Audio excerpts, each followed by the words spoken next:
Don't go home tonight. They're planning to shove you into a nursing home." The doctor said that as he quietly slipped a small folded note into the pocket of my coat, his eyes trembling like he'd just committed a serious crime. I stood frozen in the stark white exam room, heart pounding like a hammer. Outside, my daughter-in-law, beaming at the nurse, holding an envelope with my name on it, cooed in a syrupy voice, "Thank you, doctor. I just want to make sure my mother-in-law gets the best care." I had no idea that what seemed like a routine checkup was actually the opening signal of a nightmare where kindness was staged, pills were swapped, and a quiet plan was underway to declare me legally incapacitated and take everything. But what my daughter-in-law didn't expect was that little note would become the weapon that destroyed the entire scheme and turned the hunt she was about to start into a tear-soaked sentence for herself. If you're still listening, tell me where you're watching from. Every comment you leave is another mark in this journey. And if this story has touched you, don't forget to hit like so it can reach even further. I'm Janice Whitmore, 69, living on the north side of Chicago, a widow for 7 years. This house is where my husband, Robert, and I built our life through 30 years of marriage. He used to say, "No matter what happens, Janice, keep this house. It's our witness." I kept that promise, even after he was gone. I used to be the director of accounting for a construction company, careful, meticulous, not easy to fool, but I suppose age made me more trusting than I should have been. After Robert passed, my son Michael and his wife Amber convinced me to move in so I wouldn't be lonely. I thought it was filial piety. I was wrong. At first, living with my kids was pleasant. My granddaughter, Sophie, was just 19, lively and sweet. I still got up early to cook breakfast, make coffee, then read the paper on the porch. Michael went to work. Amber ran an online shop from home. Everything seemed peaceful until I noticed Amber inserting herself into everything from bank papers and utility bills to even my tax filings. She always smiled gently, but every sentence had an edge. "Mom, just let us handle it, you forget a lot." "I'll help so it's faster." I never forgot, not because my mind was sharp, but because I've long been used to people flattering you right before they strike. That checkup went like all the others. I chose Dr. Henry, who's monitored my health for more than 20 years. He's the quiet, steady type, always thorough with questions, but today was different. The moment I stepped into the room, the air felt strange. He wouldn't meet my eyes, and his voice shook a little. "Your health is fine. Heart's stable, just keep taking your meds as before." He put a hand on my shoulder, a gesture I'd never seen from him, something like an apology. I was about to ask when Amber opened the door without knocking. She smiled. "Sugar sweet. Mom, are you done? I told the nurse you often forget your meds. They said we should do regular memory checks to be safe." I looked at Dr. Henry, his face tightened for a beat. As I bent to grab my purse, he slipped a small folded note into my coat pocket. So quick I almost thought I imagined it. A few minutes later, Amber shook the doctor's hand, soft-spoken like she'd just completed some noble duty. "Thank you, doctor. We just want to make sure my mother-in-law gets the best care." I kept a calm face, but inside I churned. We left the clinic in silence. In the car, Amber turned on music, tapped the wheel, and hummed "Sweet Home Alabama," cheery to the point of fake. I clenched my purse on my lap. When she stopped at a red light, I eased the note open inside my pocket. On it, a few hurried pencil lines. "Don't go home. They came to see me yesterday. They want me to certify you're incompetent. Run." I could barely breathe. I glanced at Amber. She was still smiling, fixing her hair in the rear view. I turned away, hiding my shaking hands. One question looped in my head. Why? Why my own child? Why him? When we got home, Amber suddenly turned extra attentive. "Mom, how about I make chicken soup for you? Did you take your meds on time today? Let me grab the bottle for you." I swallowed my anger and said quietly, "No need, I remember."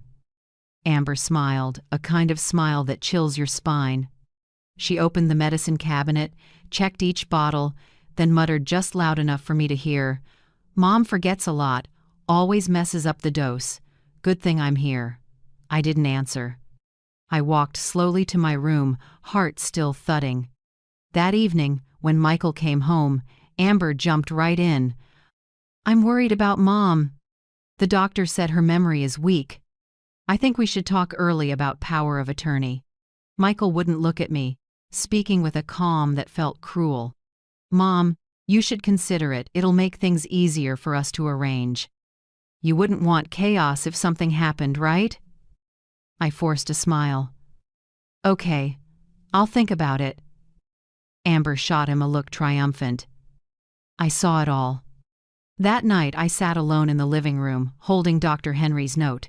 Outside, wind hissed through the maples.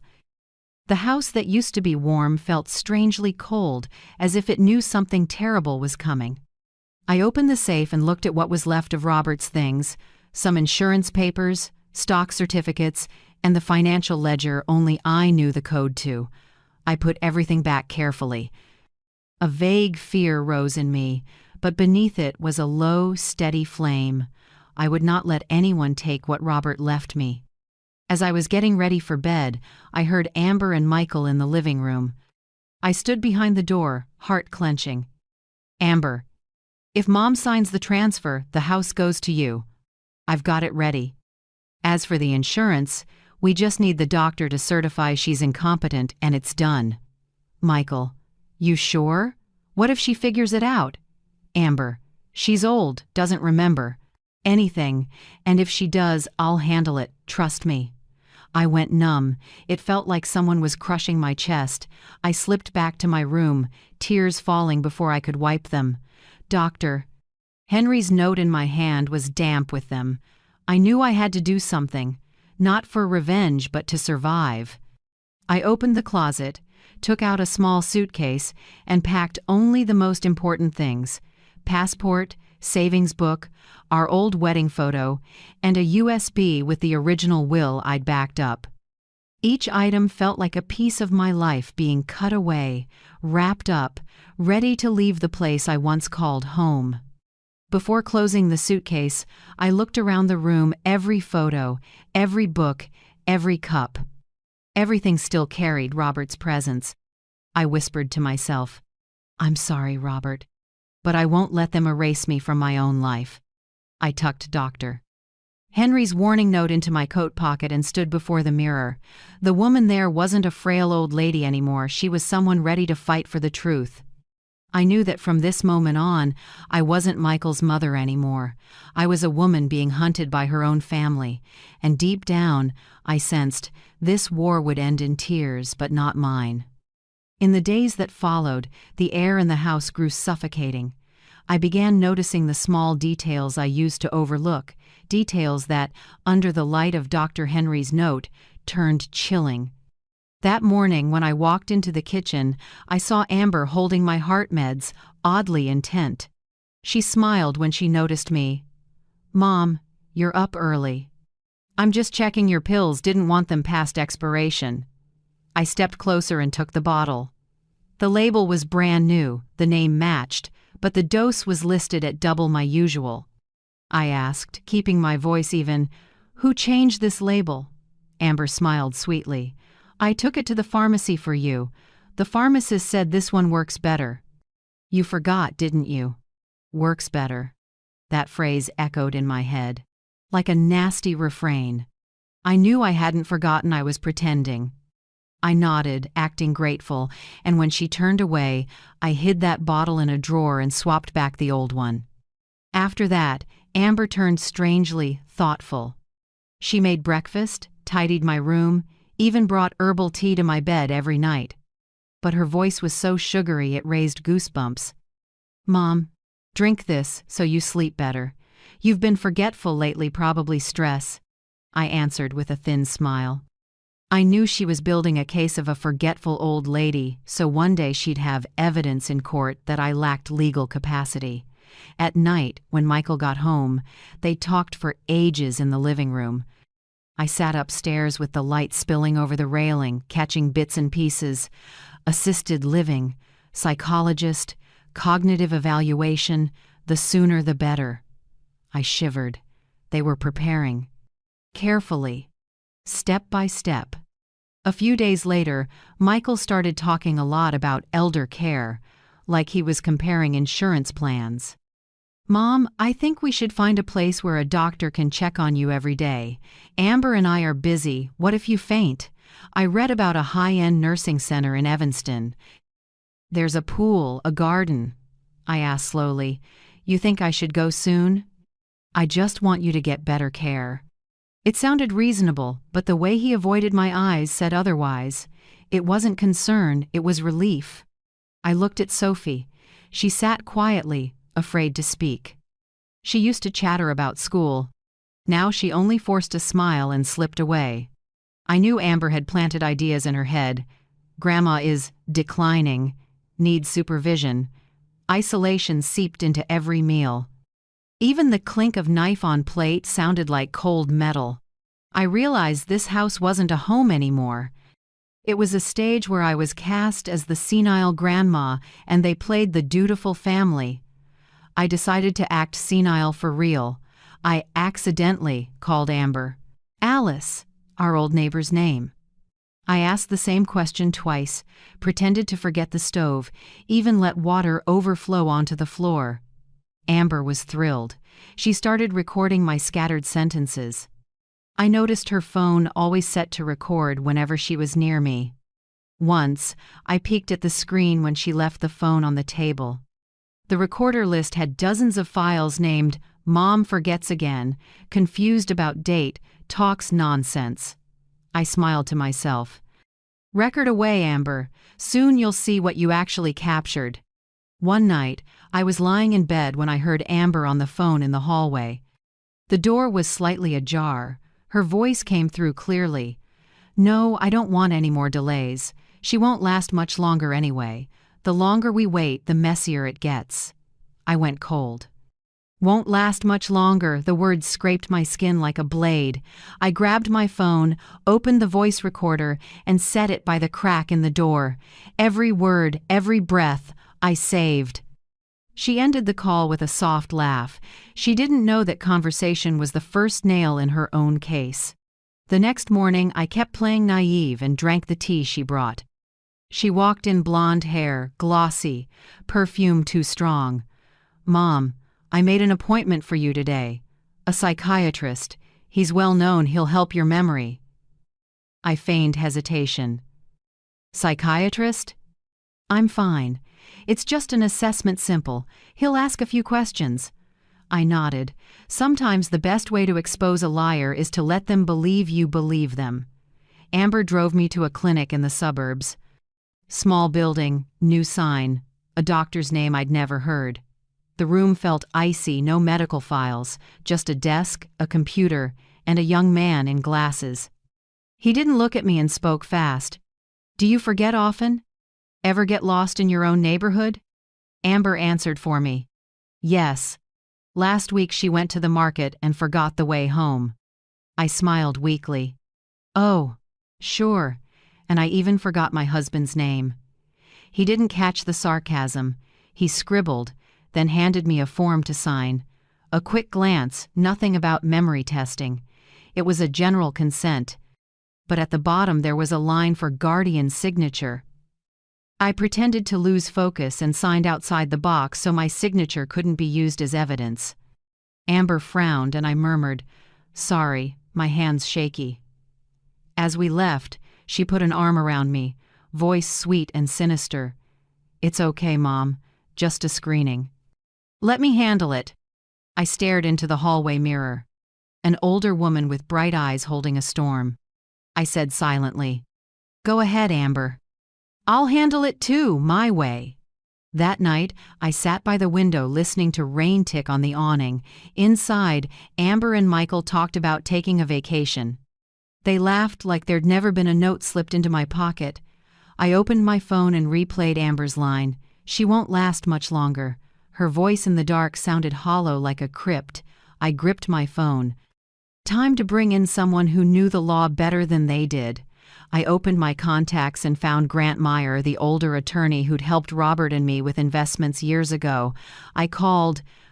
His voice was rough, familiar. "Janice? Long time. What's going on?" I swallowed, trying to steady the tremor.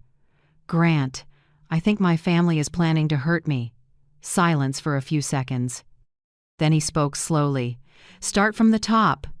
And I did every detail, every odd thing Amber had done, every sign I'd missed before.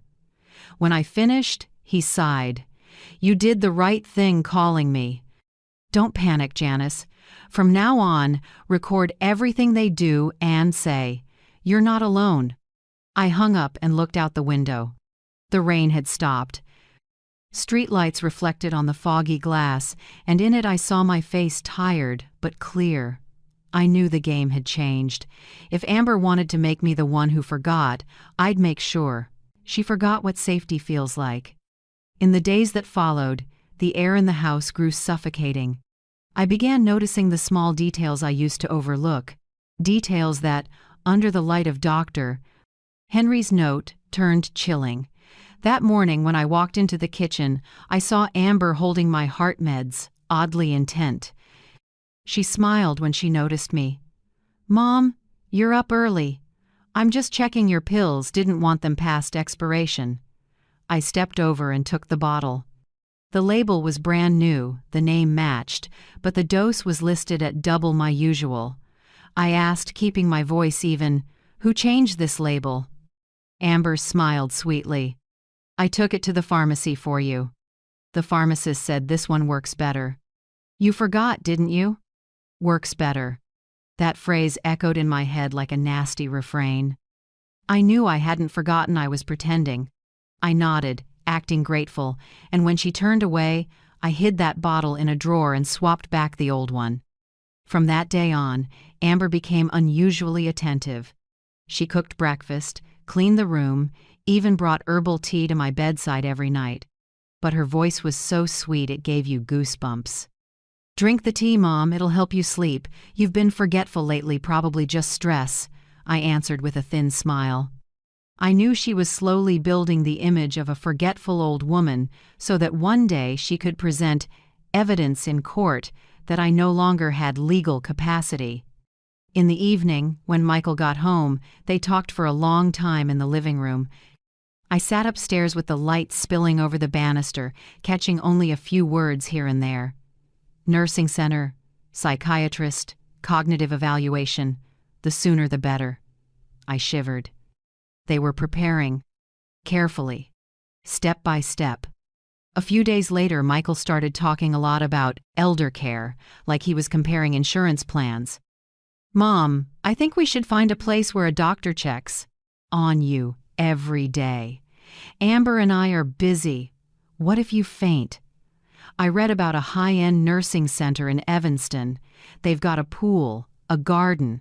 I asked slowly. "You think I should go soon?" "I just want you to get better care, that's all." It sounded reasonable, but the way Michael avoided my eyes said something else. It wasn't concern, it was relief. I turned to look at Sophie. She sat quietly, afraid to speak. She used to chatter about school, but now every time she saw me, she only forced a smile and slipped away. I knew Amber had planted something in her head that Grandma was declining and needed supervision. The feeling of isolation crept into every meal. Even the sound of a knife hitting a plate felt like cold metal. I realized this house wasn't a home anymore. It was a stage where I was cast as the senile old woman and they played the decent family. I decided to pretend to be truly forgetful. I deliberately called Amber Alice, the name of an old neighbor. I repeated a question twice, pretended to forget to turn off the stove, even let water spill onto the floor. Amber was delighted. She started recording my scattered sentences. I noticed her phone was always set to record whenever she was near me. Once, I quietly glanced at the screen when she left the phone on the table.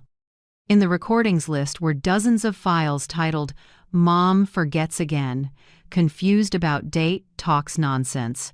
I smiled to myself. "Keep recording, Amber." Soon you'll see what you've captured. One night, I was lying in my room when I heard Amber talking on the phone in the hallway. The door was ajar, and her voice came through clearly. "No, I don't want to delay anymore. She won't live much longer anyway. If we wait, everything gets more complicated." I went numb. "Won't live much longer," the words scraped through my head like a pair of shears against skin. I grabbed my phone, opened the voice recorder app, and set it near the crack in the door. I captured every word, every breath. Amber ended the call with a soft laugh. She didn't know that conversation was the first piece of evidence for her own scheme. The next morning I kept playing naive and drank the tea Amber brought. She walked into the room, blonde hair gleaming, perfume way too strong. "Mom, I booked a doctor for you today. A psychiatrist. He's really well known, he'll help your memory." I feigned hesitation.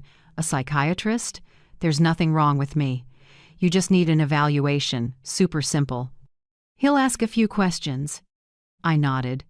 Sometimes the best way to expose a liar is to let them believe you believe them. Amber took me to a clinic in the suburbs. A small building with a new sign, a doctor's name I'd never heard. The moment I walked in, a chill ran down my back. The room had no medical charts, just a desk, a computer, and a young man in glasses. He didn't look at me and spoke quickly. "Do you forget often? Ever get lost in your own neighborhood?" Amber stood beside me and answered for me. "Yes, last week she went to the grocery store and forgot the way home." I smiled weakly. "Oh, sure. I even forgot my husband's name." He didn't realize I was mocking him. He jotted a few lines and handed me a form to sign. I glanced over it, nothing about a memory test. It was a general consent form. But at the bottom there was space for a guardian to sign on behalf of the patient. I pretended to lose focus and signed outside the box so my signature couldn't be used as evidence. Amber frowned, and I softly apologized. "Sorry, my hand's too shaky." As we left, she put an arm around me, her voice sweet to the point of menace. "It's okay, Mom, just a checkup. Let me handle it." I looked straight into the hallway mirror. An older woman with silver hair, eyes bright but holding a storm. I whispered in my head, "Go ahead, Amber. I'll handle it too, in my way." That night, I sat by the window, listening to rain tick on the awning. Inside the brightly lit house, Amber and Michael were talking about a vacation.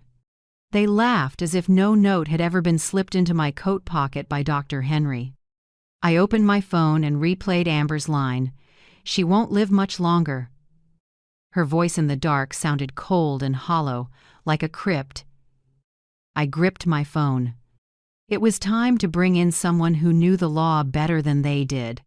I opened my contacts and found the number for Grant Meyer, the older attorney who'd helped Robert and me with several investments years ago. I dialed. His voice was rough, familiar. "Janice, it's been a while. What's going on?"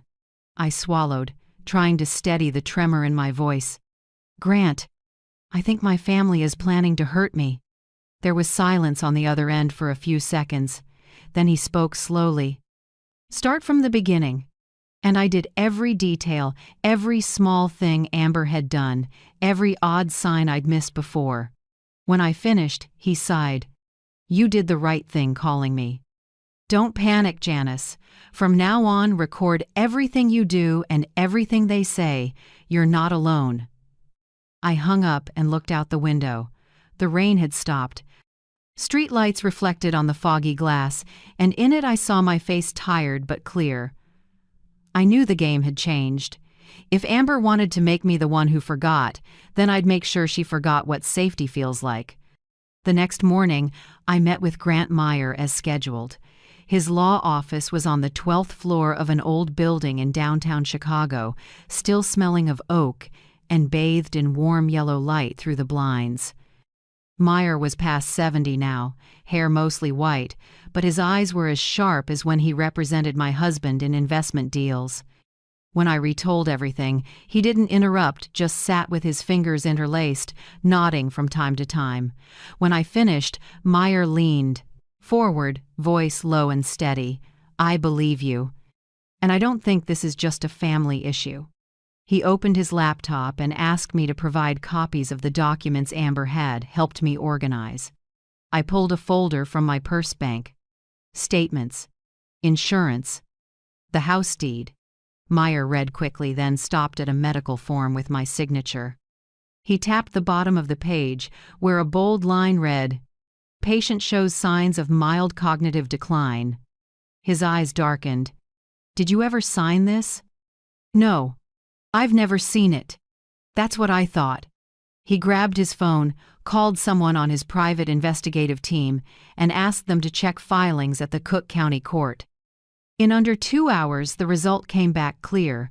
Amber had submitted a petition for guardianship of my estate, citing the mother-in-law's memory decline and lack of legal capacity. My heart thundered.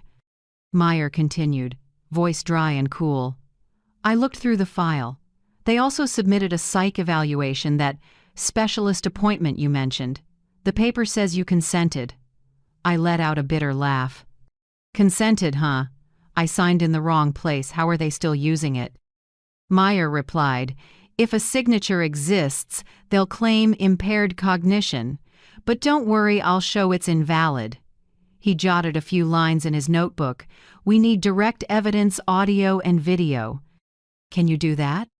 I nodded. "I used to manage millions. I'm not as gullible as they think."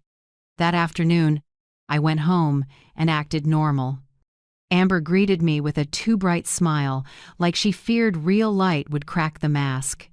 "Where were you all day, Mom? I was worried." "I went to buy a few things." "I'm fine." She took my hand, eyes so tender it felt fake. "Please don't go far anymore. I'm afraid you'll get lost." I just smiled. In my head, a plan was forming. That night, I opened a wooden drawer and took out 3 mini cameras I once used to monitor job sites. I planted one in the living room, one in the kitchen, and one on the bookshelf in the study, the spot where Amber often made calls. They all fed into a separate hard drive hidden in an old cookie tin. For the first 3 days, I acted like nothing was happening. I still smiled, still asked how they were, still let Amber take care of me. But inside, I quietly recorded every word, every look, every tiny move. On the 4th afternoon, when Amber went out, I checked the memory card. The video was grainy, but the audio was clear. She was on the phone, sounded like her private attorney. "Yes, please prep the transfer documents. The Lakeview house will be in my and Michael's names." My mother-in-law already agreed. "We just need a doctor to confirm she lacks capacity."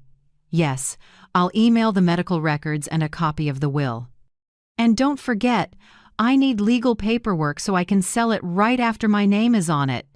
Amber's voice was even cold, without a hint of hesitation. She talked about me like a product nearing its expiration date. I clenched my fist, rage spreading, but reason pulled me back. I couldn't rush. I sent the recording to Meyer. He replied briefly, "Good. Let them expose everything themselves. Don't change your behavior." That night, while I was reading the paper in the living room, I heard Michael whispering on the phone in the kitchen. "Yeah, I need to sell some stock, and the house should be in my name soon. My wife's handling it." His voice was light as air, nothing left of the son who once cried at his father's grave. I remembered Meyer saying, "Your son has financial problems." Now I understood Michael owed $200,000 after a failed investment. He needed money, and I was a walking treasury. The more I thought about it, the colder I felt. Amber didn't just want to control assets, she wanted to erase me completely. A person declared legally incapacitated has no voice, no name on documents, and can be taken anywhere. A few days later, Sophie started acting strange. She often held up her phone to record me whenever I misspoke. One morning, I walked into the kitchen and heard the camera click. Sophie blushed and whispered, "Mom asked me to record, just for memories, Grandma." "Memories, huh?" I looked deep into her eyes. They darted away, tinged with fear. No, she didn't understand she was being used. I kept my voice gentle. Okay, you can record. Just remember, sometimes what you capture becomes evidence for the truth, not for the lie. Sophie looked rattled and hurried out of the room. That night, when the house was dark, my phone buzzed softly.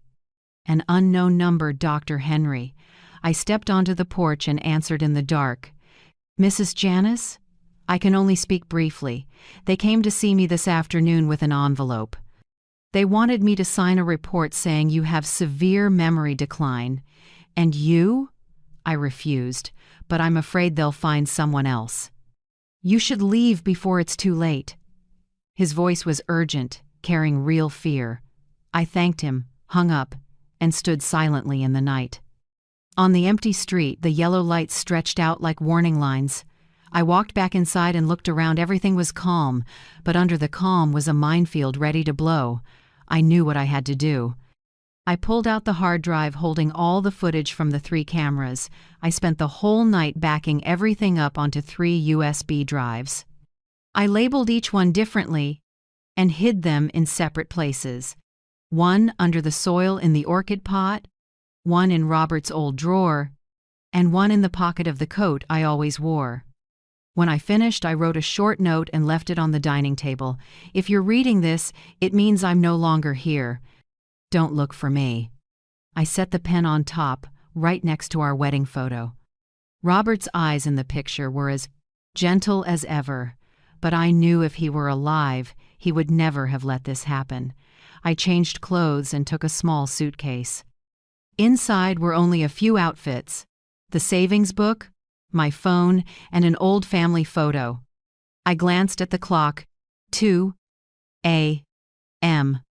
The house was silent, just the wind through the maples out front. I walked down the stairs slowly, my hand brushing the icy banister. Each step seemed to hold a memory: birthdays, Christmases, family dinners, all fading along with my last bit of trust. Before I opened the door, I looked back once more. On the hook by the door, Dr. Henry's note still sat in my coat pocket. I took it out, folded it carefully, and tucked it into my wallet. It was the one thing that made me believe justice still existed. I stepped outside and closed the door so softly it didn't make a sound. The night wrapped around me, cold and deep. But inside, a small light burned the light of someone who wasn't afraid anymore. I rolled my suitcase along, the wheels on the sidewalk beating like the rhythm of a new beginning. I whispered to myself, from now on, I'm not running. I'm getting ready to show them what happens when the prey fights back.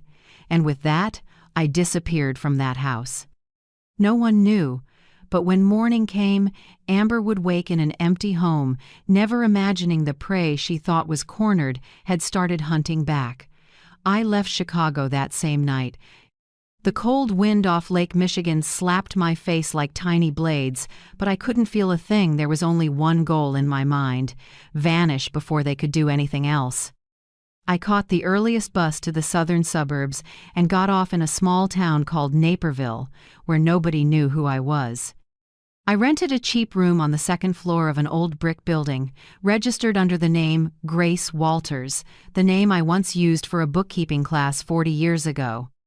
The room was small, with a low ceiling and a single window facing the parking lot. The bed creaked, and the smell of damp and bleach mixed together, but I felt strangely at ease. I'd spent my life in nice homes, yet I'd never felt as free as I did now. No one knew where I was. Not Amber, not Michael, not even Sophie. I sat on a plastic chair, opened my old laptop, and logged into the emergency bank account Robert and I had set up. The funds were intact. I exhaled. At least they hadn't found this thread. 2 days later, Amber called the police.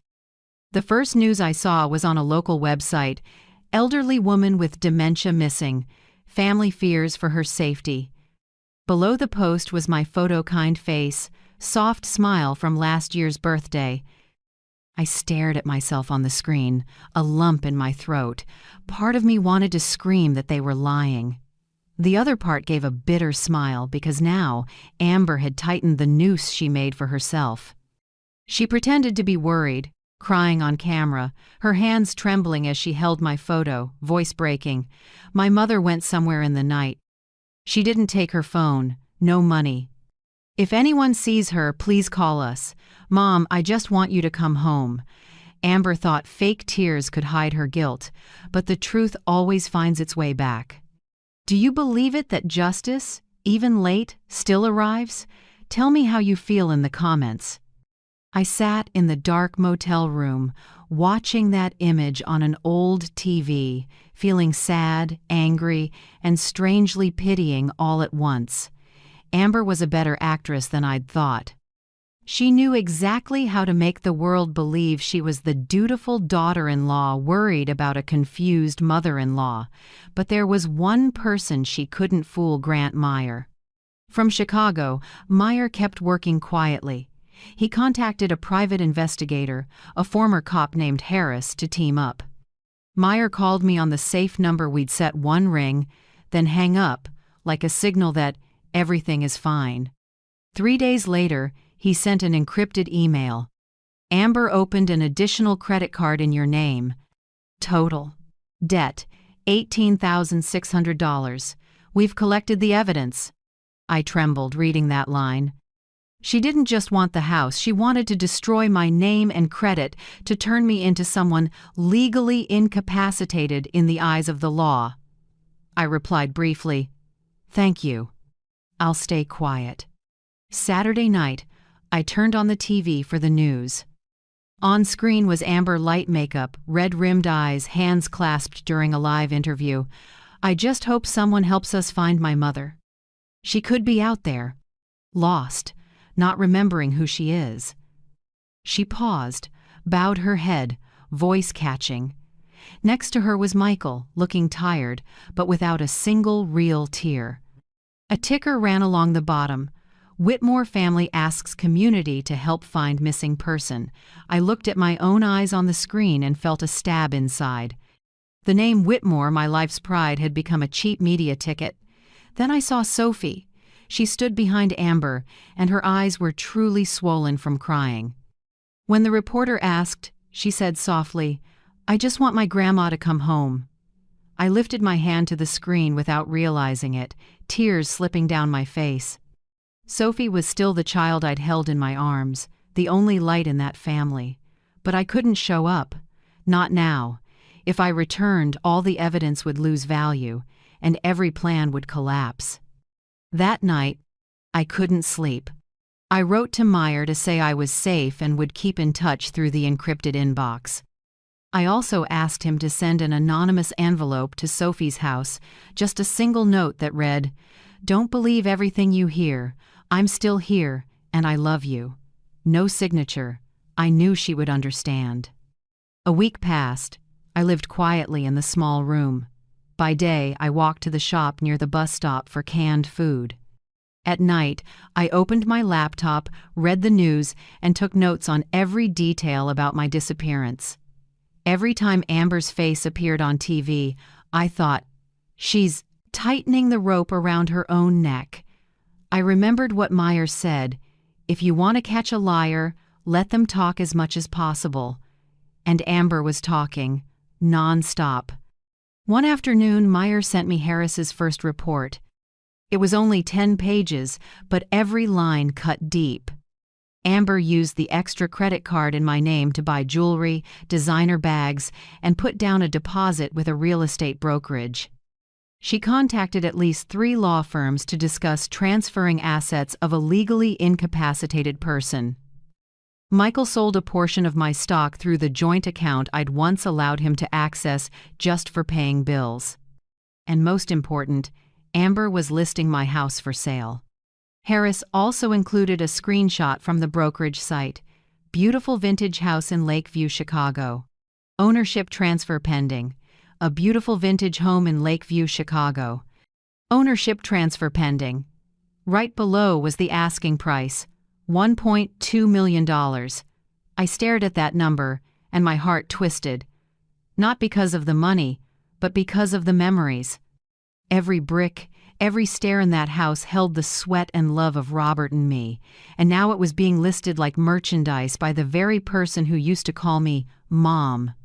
I sent Meyer a short line, "Thank you. Don't act yet. Let them finish the first con." He replied immediately, "Understood. We'll let them write their own indictment."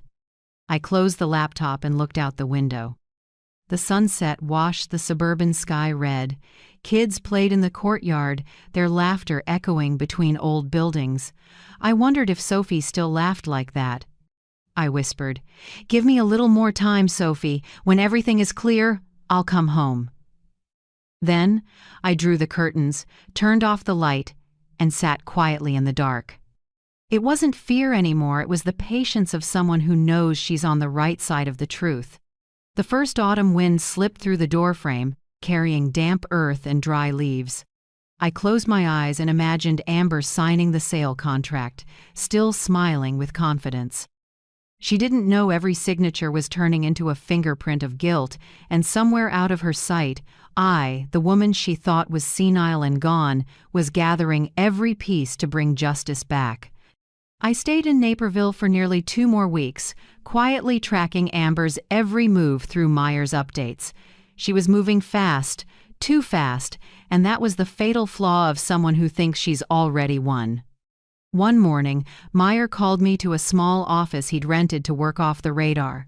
When I walked in, he was there with a cold cup of coffee and a thick stack of files. The warm light from the window cut deep lines into his weathered face. "Janice," he said, "I've watched all the videos you recorded. There's a clip where Amber opens the safe and takes out the house papers and savings book. That's strong evidence, but we need one more blow to end this for good." I sat quietly, feeling my heartbeat slow. Every time he said "end," I struggled to breathe, not from fear, but because I knew the price of justice is never small. "What do you want me to do?" I asked. Meyer took a sip, eyes brightening. "Let her stab herself. You'll write her a handwritten letter, gentle, affectionate. Say you're sorry, that you trust her, and you're ready to sign a power of attorney. That will be the perfect bait." I looked at him without speaking. I'd never acted in my life, but now, if I wanted the truth back, I had to become the best actress fate ever made. That night, I sat at the old wooden table in the room and wrote each word with a deliberately shaky hand. "Dear Amber, I know I've worried you lately. I just want peace and don't want to trouble anyone. I've thought a lot, and I understand you only want to help. If you still want to, I'm ready to sign a financial power of attorney. I trust you to take care of everything for me. Love, Mom, Janice." I folded the letter, slipped it into an envelope, and addressed it in slightly slanted handwriting, enough to look like a truly tired old woman. The next day, I mailed it and sent Meyer a short note. It started. Just 2 days later, exactly as he predicted, Amber called Meyer in a trembly voice asking if he could set up a meeting to help Mom sign the legal power of attorney. Meyer calmly said he'd support the process to ensure everything is lawful. He messaged me right after they bit. "Be ready. I'll wire the recording gear." I read the message and smiled. My hands shook, but from adrenaline, not fear.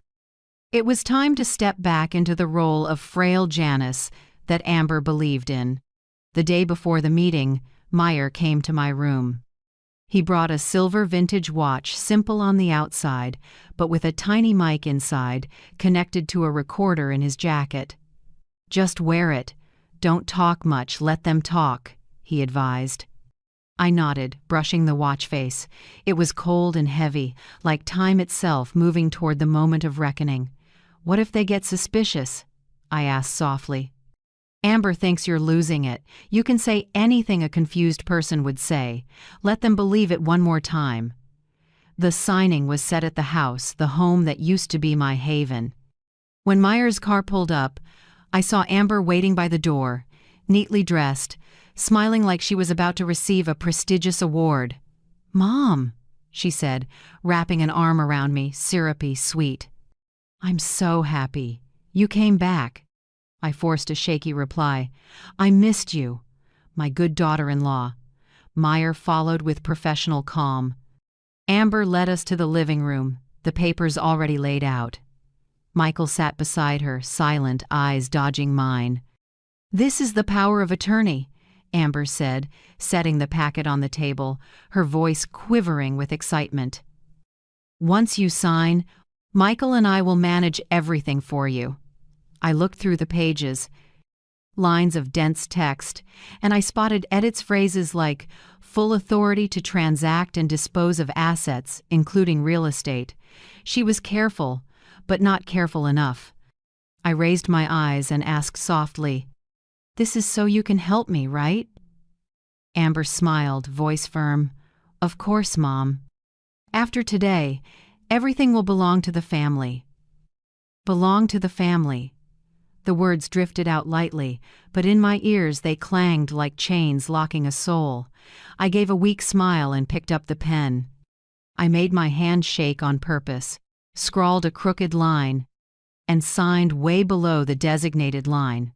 No one noticed they were too focused on the paper they thought was their victory. Across from me, Meyer bowed his head as if taking notes, but he was checking the recorder. The room held every word, every breath. When I finished, Amber beamed and turned to Michael. "It's done." "Finally!" I feigned fatigue, leaning back. "Can I rest now?" "Of course, Mom. You rest. I'll take care of the rest."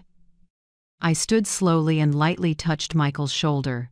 He couldn't meet my eyes. For a second I saw a flicker of vague regret on his face, but it passed. Greed had him bound too tight. I stepped toward the door, then looked back at Amber, her face glowing with triumph, and murmured, "Thank you for helping me understand everything." She didn't get it, just smiled.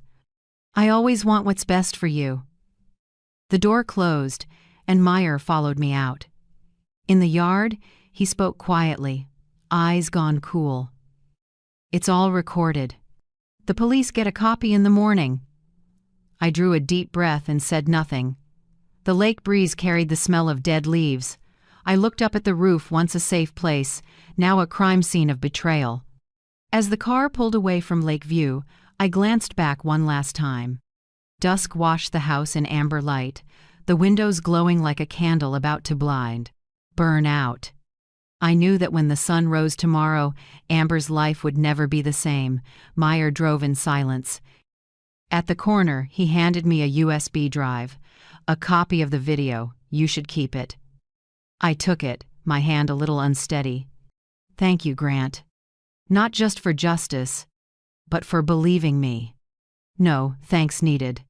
I help the people who deserve it," he said with a faint smile. Then added, "As for her Amber, she just signed her own sentence." I looked out as the streetlights blinked on, one by one.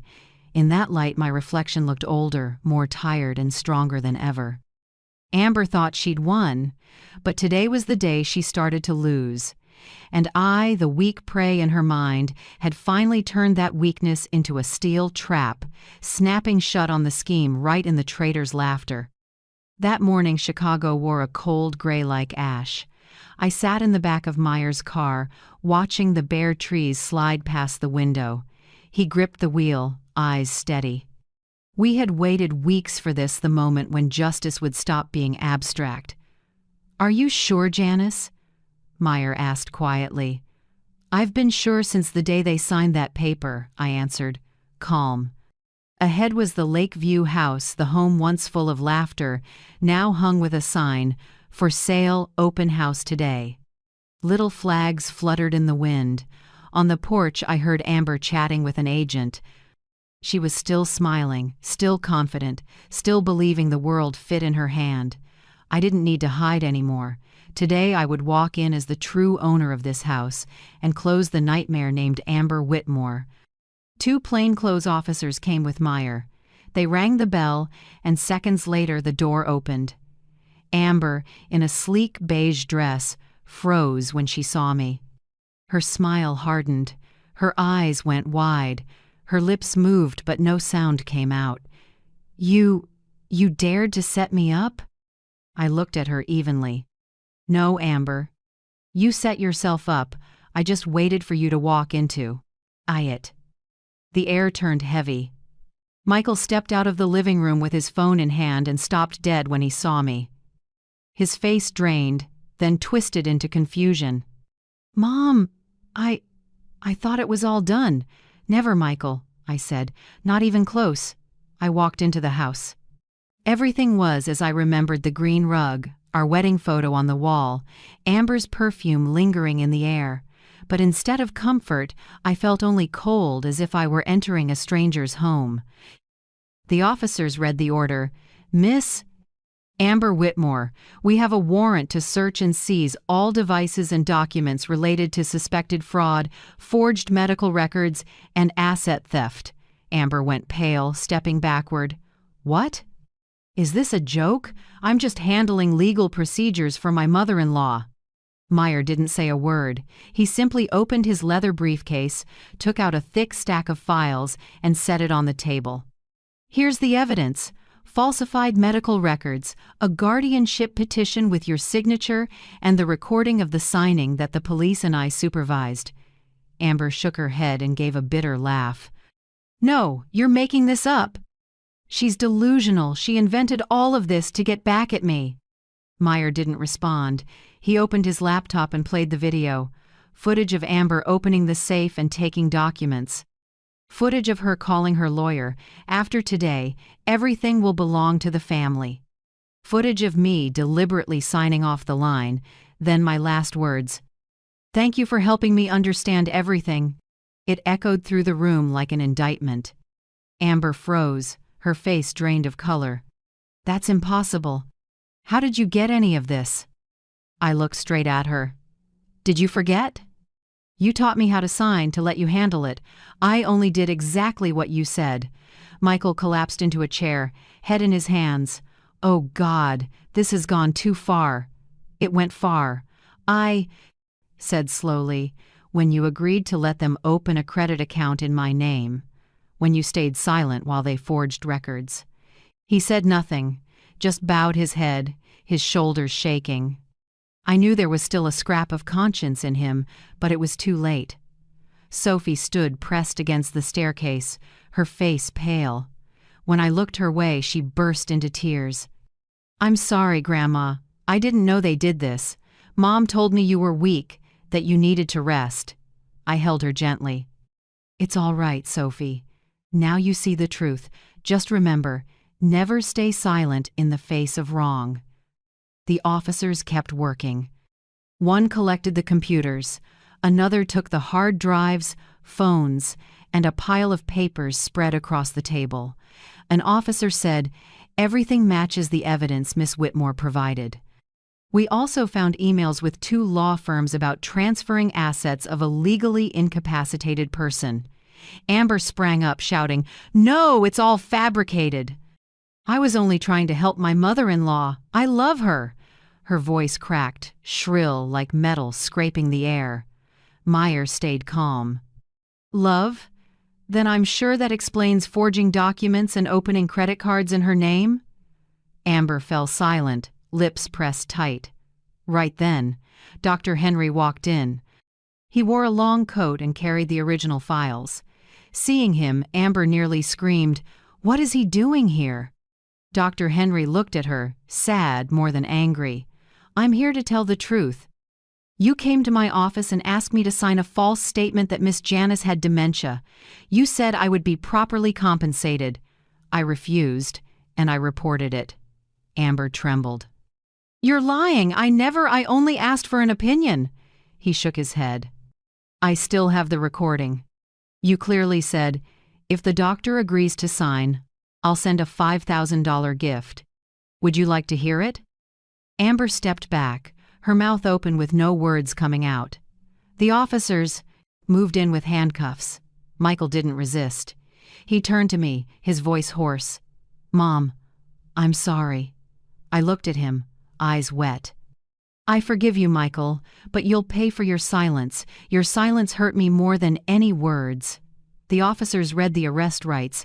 "Amber and Michael Whitmore, you are under arrest for fraud. forging medical records, and conspiracy to seize assets. Amber screamed, "I did everything for this family, for this house." I stepped forward and met her eyes.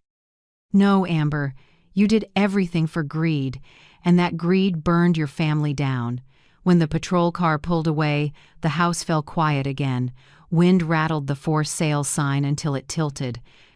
I stood on the steps, my hand trembling not from fear, but from the weight of loss. Sophie hugged me hard, her head pressed into my shoulder. I stroked her hair, my voice tight. "Don't cry anymore, honey, we still have each other. We'll start again from here." Meyer came over, laid a hand on my shoulder, and said softly, "You did what few people have the courage to do." I gave a tired smile. "It wasn't courage, Grant, it was that I had nothing left to lose." He was quiet for a moment, then nodded. "Either way, justice prevailed, and you're still the one who came out on top." I looked out at the old street where the noon light was slipping through the trees. "On top?" I said slowly. "No, Grant. In family wars, nobody really wins. There are only wounds and costly lessons." A tear fell warm and heavy, but this time it didn't carry fear. It was the tear of a mother grieving and at peace because at last the truth had been spoken. "I'm not crying because I lost. I'm crying because I'm strong enough to stop fearing betrayal by my own." In less than 2 weeks after the arrests, my story was everywhere from local news sites to national TV. Headlines blazed across bright screens. A 69-year-old mother exposes daughter-in-law's plot to seize assets. Elderly woman exposes daughter-in-law's elaborate inheritance fraud. At first, I stayed quiet. Plus, I didn't want to be at the center of a media storm. But then I realized this wasn't just about my life. It was about thousands of others. People who'd been deceived, used, pushed out of their own homes just because they were old and too trusting. One morning, a national network invited me onto a show called Truth Uncovered. The host, a sharp, middle-aged woman, asked me, "Miss Janice, what kept you from collapsing when you discovered your family's betrayal?" I gave a small smile and looked straight into the camera. Because I knew if I stayed silent, people like them would keep hurting others. I couldn't save my son's marriage, but I could save other mothers from the same tragedy. The interview aired on Saturday night. I didn't expect it, but within 24 hours the clip hit more than 2 million views. The comments poured in, "She's proof that justice still exists." "My son took my pension too, now I know I'm not alone. I hope we all find the courage Miss Janice has." I read every line, eyes blurring. Not out of pride, but because my pain had finally become a voice for the forgotten. In the days that followed, I received hundreds of letters and emails from older adults across America. A 72-year-old man wrote, "My daughter forged my signature to take out a loan. I thought I was the only fool. Now I know I'm not." A woman in Texas shared, "My son-in-law forced me to sign a power of attorney. You gave me the courage to speak up." I spent many nights reading them, heartbroken and grateful.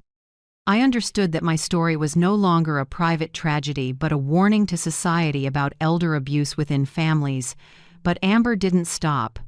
From the detention center, she hired a PR firm to fight back, spreading claims online that I had episodic memory loss, that I was manipulated by attorney Meyer to fabricate the story. A few tabloid sites began posting murky headlines. "Is Miss Janice really lucid?" The truth behind the victim who exposed her daughter-in-law. I read them with a bitter taste. The world prefers doubt over belief, especially when the truth-teller is an older woman. But I wasn't angry. I only felt pity because they didn't understand I didn't need words to prove anything. I had the truth. Meyer visited and set a packet on the table. "They want to play public psychology. Let me handle the media." I shook my head. "No, Grant, I want to do it myself." The next day, I released the results of an independent psychiatric evaluation from a major hospital. It stated plainly, "Patient Janice Whitmore, clear cognition, no signs of dementia. Mental state stable, responses logical and lucid. I posted it with a short line on social media. I don't need anyone to prove I have a memory. I just need everyone to know that the cruel usually want us silent. Within hours, public opinion flipped. News outlets amplified the evaluation. Comments flooded in. She's more clear-minded than the rest of us. Amber's just trying to drag others down with her. Protect Miss Janice. This is more than a case, it's a model. Support surged. Advocacy groups for seniors reached out, inviting me to speak in campaigns about financial abuse in families. Sophie, the granddaughter I feared might be lost forever, finally came. She found me on an autumn afternoon, eyes swollen but steady. "Grandma, I want to talk." We sat in a park where wind moved through bright red leaves. With trembling hands, Sophie pulled out an envelope. "I signed a witness statement. I'll tell everything I saw. I owe you that." I squeezed her hand. "Thank you. I don't need you to pick a side just to pick what's right." She nodded, tears falling. I knew a piece of this. Family's soul could still be saved. With Sophie's testimony and new evidence, Meyer proposed moving the case to criminal court. He said, "This isn't just a civil dispute over property. This is a crime. They must face justice like anyone else." I agreed, though my heart was heavy. I never imagined my son's name would appear in a criminal file, but justice that excludes family isn't justice at all. One afternoon, Meyer walked into my home and laid down an envelope with the court's red seal. "The criminal trial is officially set, June 15th. I touched the paper. It felt cold as metal. That day, I would no longer be a silent mother.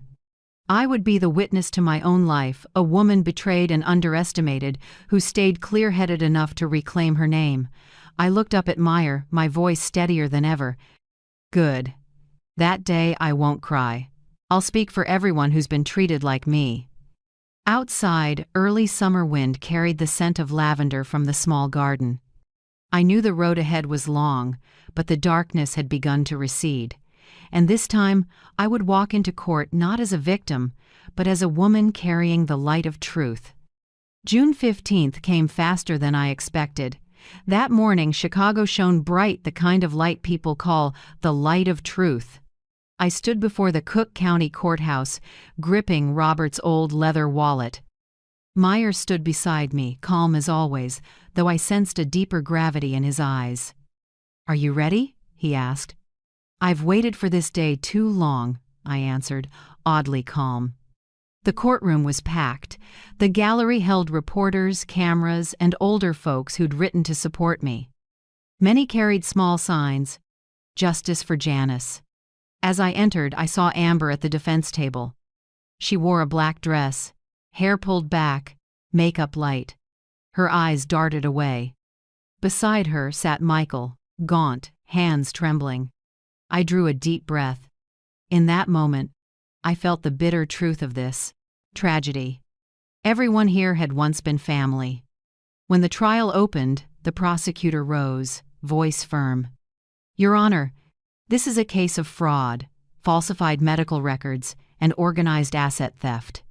The victim, Miss Janice Whitmore, was targeted by her own daughter-in-law and son, who used sophisticated methods to strip her of all control over her property. Today, we present the evidence." Amber sat still, hands clenched. When invited to speak, she stood, voice tight as if to cry. "Your Honor, I'm not a criminal. I only wanted my mother-in-law to be better cared for. She forgets things, often can't remember if she took her medication. I did this out of concern." Her voice shook, but no tears fell. A murmur ran through the gallery. I looked at Meyer. He gave a slight nod, let the truth speak. The prosecutor hit play, and a large screen lit up. First video, Amber swapping the label on my heart medication, doubling the dosage.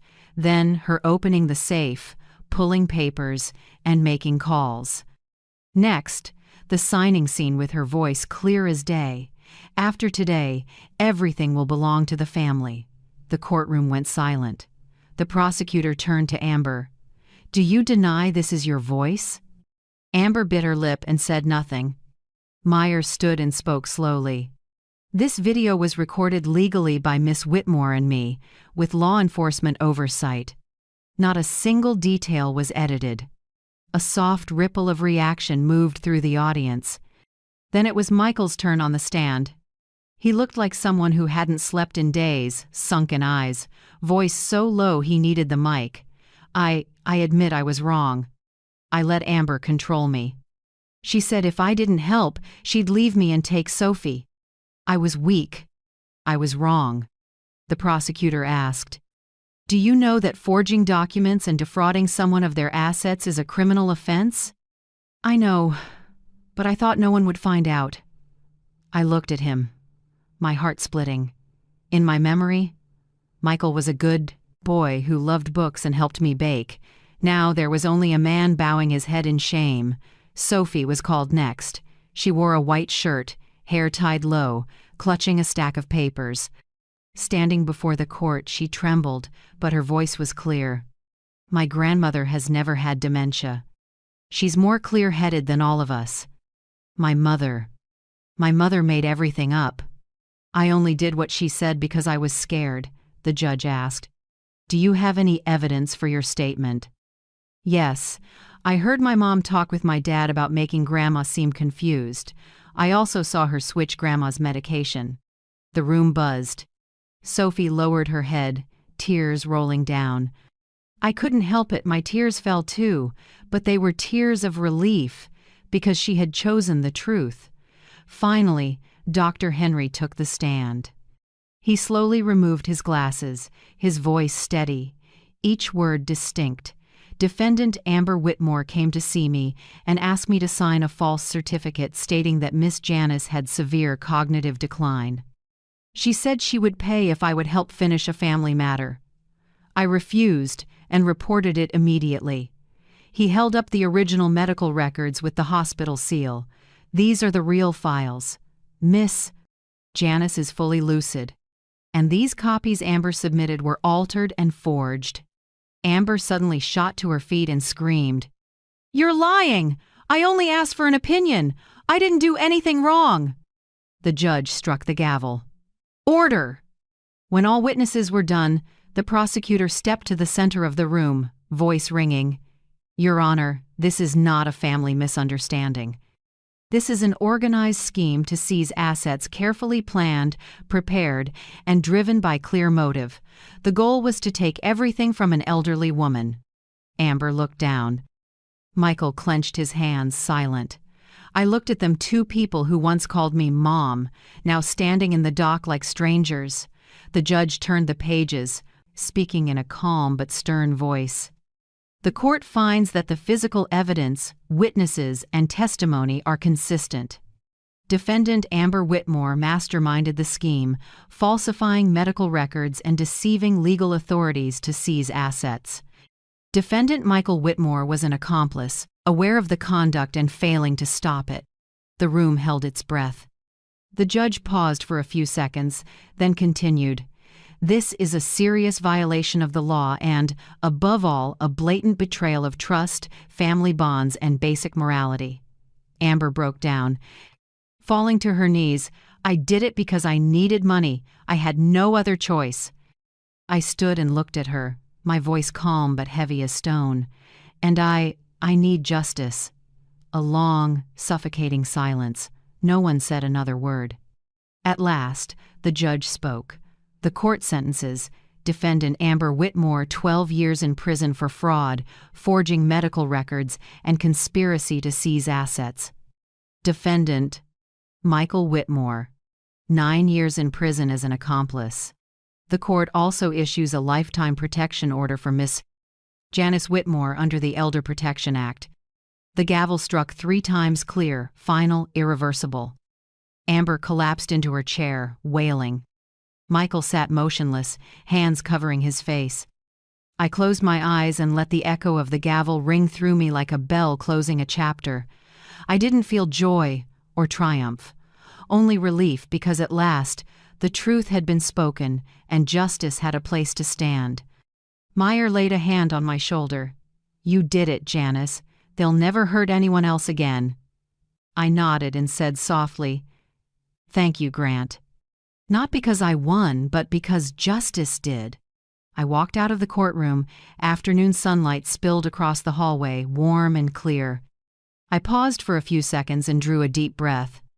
Outside, someone whispered, "Miss Janice won the case." I smiled. Not the smile of victory, but of someone who finally sees light after years in the darkness of betrayal. I returned to the old house on a quiet early autumn afternoon. Late sun laid a thin gold layer across the porch. A breeze gently stirred the time-worn window. The house that had been a crime scene of fear now held only emptiness and peace, the kind of peace I'd paid for with tears, with shattered trust, and with years of losing and finding myself again. I walked slowly through the living room, my hand brushing the armchair where Robert, my husband, used to read the paper every morning.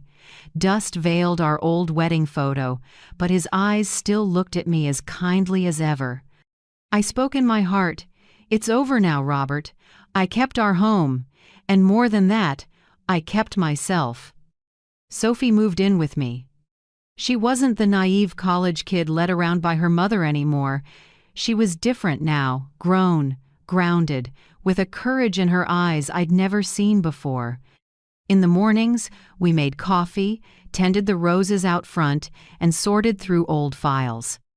At night, we sat together while she helped me finalize the legal work to restore the title to my name and set up long-term protections. Once, while stacking papers, Sophie said quietly, "Grandma, I've read all the articles and comments about you. People call you a symbol of justice." I smiled gently. "I'm no symbol, Sophie. I'm just an old woman who refused to let others speak for me." She hugged me and whispered, "To me, you're a hero." But I knew my story couldn't end with the sentence. I didn't want the pain to sink and be forgotten like so many other cases. I had been a victim. I knew how lonely that felt. So I started the Silver Shield Foundation to provide legal, emotional, and financial support for older adults abused by family. Meyer helped with the paperwork. Dr. Henry advised on medical matters. At first it was just 3 of us, then dozens of volunteers joined. I opened a hotline so people cheated by their children, kicked out of their homes, or pressured to sign papers could call for help. The first meeting took place in my living room, with 12 older women from all over. Their stories mirrored mine painfully. Sons taking savings, daughters-in-law swapping medication, threats from their own families. I listened to each one, no judgment, just held their hands and said, "You are not weak. You just need someone to say, 'I believe you.' And today, I'm here to say it." One morning, a handwritten envelope arrived. Inside was a letter from Dr. Henry. His handwriting was neat, leaning slightly to the right.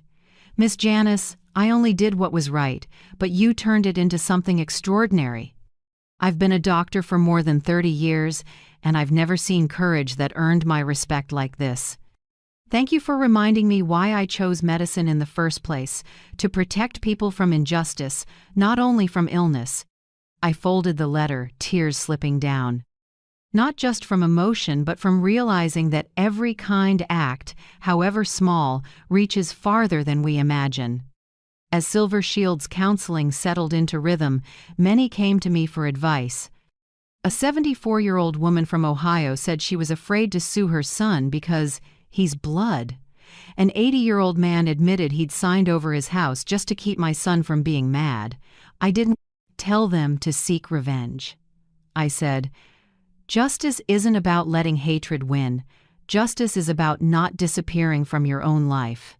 Many hugged me and wept. Some returned months later, squeezing my hands in thanks. For the first time in years, I felt my pain had purpose. I learned something deep. The scariest thing isn't losing money, it's being made to believe you're worthless. Amber had tried to make me believe I was old, confused, and useless. She nearly succeeded if I hadn't opened that small paper. Dr. Henry slipped into my coat pocket. Now I keep that paper in a little wooden frame by my bed, not to relive the past, but to remind myself never to stay silent before injustice, no matter how small. Life now is simple. In the mornings, I make coffee and read the paper with Sophie. In the afternoons, we walk the dog in the park. Sometimes, someone recognizes me and comes to shake my hand. "You're Miss Janice, right?" "Thank you. Your story gave me the courage to stand up." I just smile. I didn't do anything big. I only told the truth. I'm not afraid of being alone anymore. Loneliness can be a gift. It gives you space to hear your own heart. One evening, while we watched the news, Sophie turned to me, eyes shining. "Grandma, they're calling you the grand heroine, the hero of the forgotten." I laughed and patted her head. "Hero, nothing. I'm just someone who knows when to say, 'Enough.'" Sophie hugged me, voice small but sure. "To me, you'll always be my hero." I squeezed her hand and looked out the window, streetlights shimmering like stars. In that moment, I knew my life had come full circle. No more bitterness, no more fear, only gratitude and the belief that light always wins over darkness. I reclaimed my life not through revenge, but through peace. That night was unusually quiet.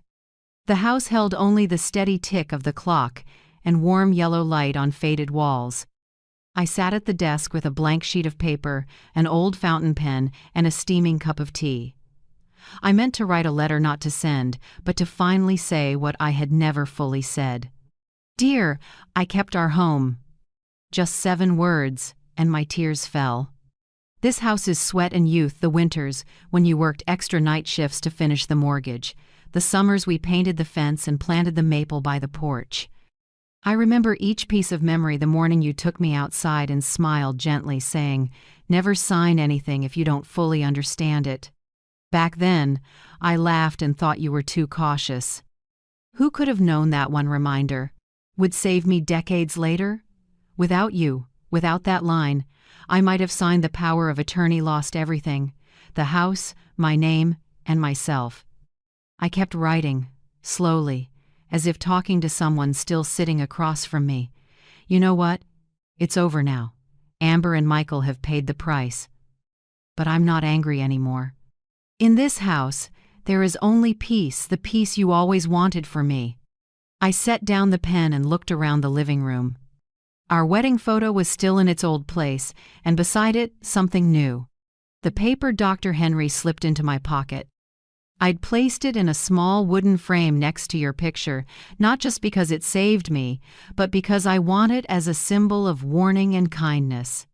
Every time I look at it, I hear Dr. Henry's trembling voice from that day. "Don't go home tonight. They're planning to put you in a nursing home. If he hadn't had the courage to warn me, I wouldn't be here. I wouldn't have had a chance to reclaim my life. I used to think only grand gestures could save someone, but no, sometimes a small warning can save an entire life." Many nights I still see you in my dreams, standing on the porch, in soft yellow light, smiling as you always did. You don't say anything, just nod, as if to tell me, "I know, you did it. I believe you're still watching, somewhere, quietly smiling." I don't cry when I think of you anymore. My heart softens, like a warm hand resting on my shoulder. I've also learned to forgive Michael, not in a day, but little by little. At first, I thought I couldn't. Every time I remembered his eyes when the cuffs went on, my chest tightened. But then I understood forgiveness isn't to set them free, it's to set me free. I carried that pain too long. Now I don't want to punish anyone. I just want to live the rest of my life light and calm. Sometimes Michael writes from prison short letters in scrawled handwriting. "Mom, I'm sorry. I don't expect your forgiveness, just that you won't hate me." I've never replied, but I keep them all, because deep down, I know when someone can say, "I'm sorry," they've begun to pay. Sophie keeps telling me I should write my story, Do you know people need to hear it so they can believe justice is still alive? I only smiled. But that night, sitting at the desk, I realized she was right.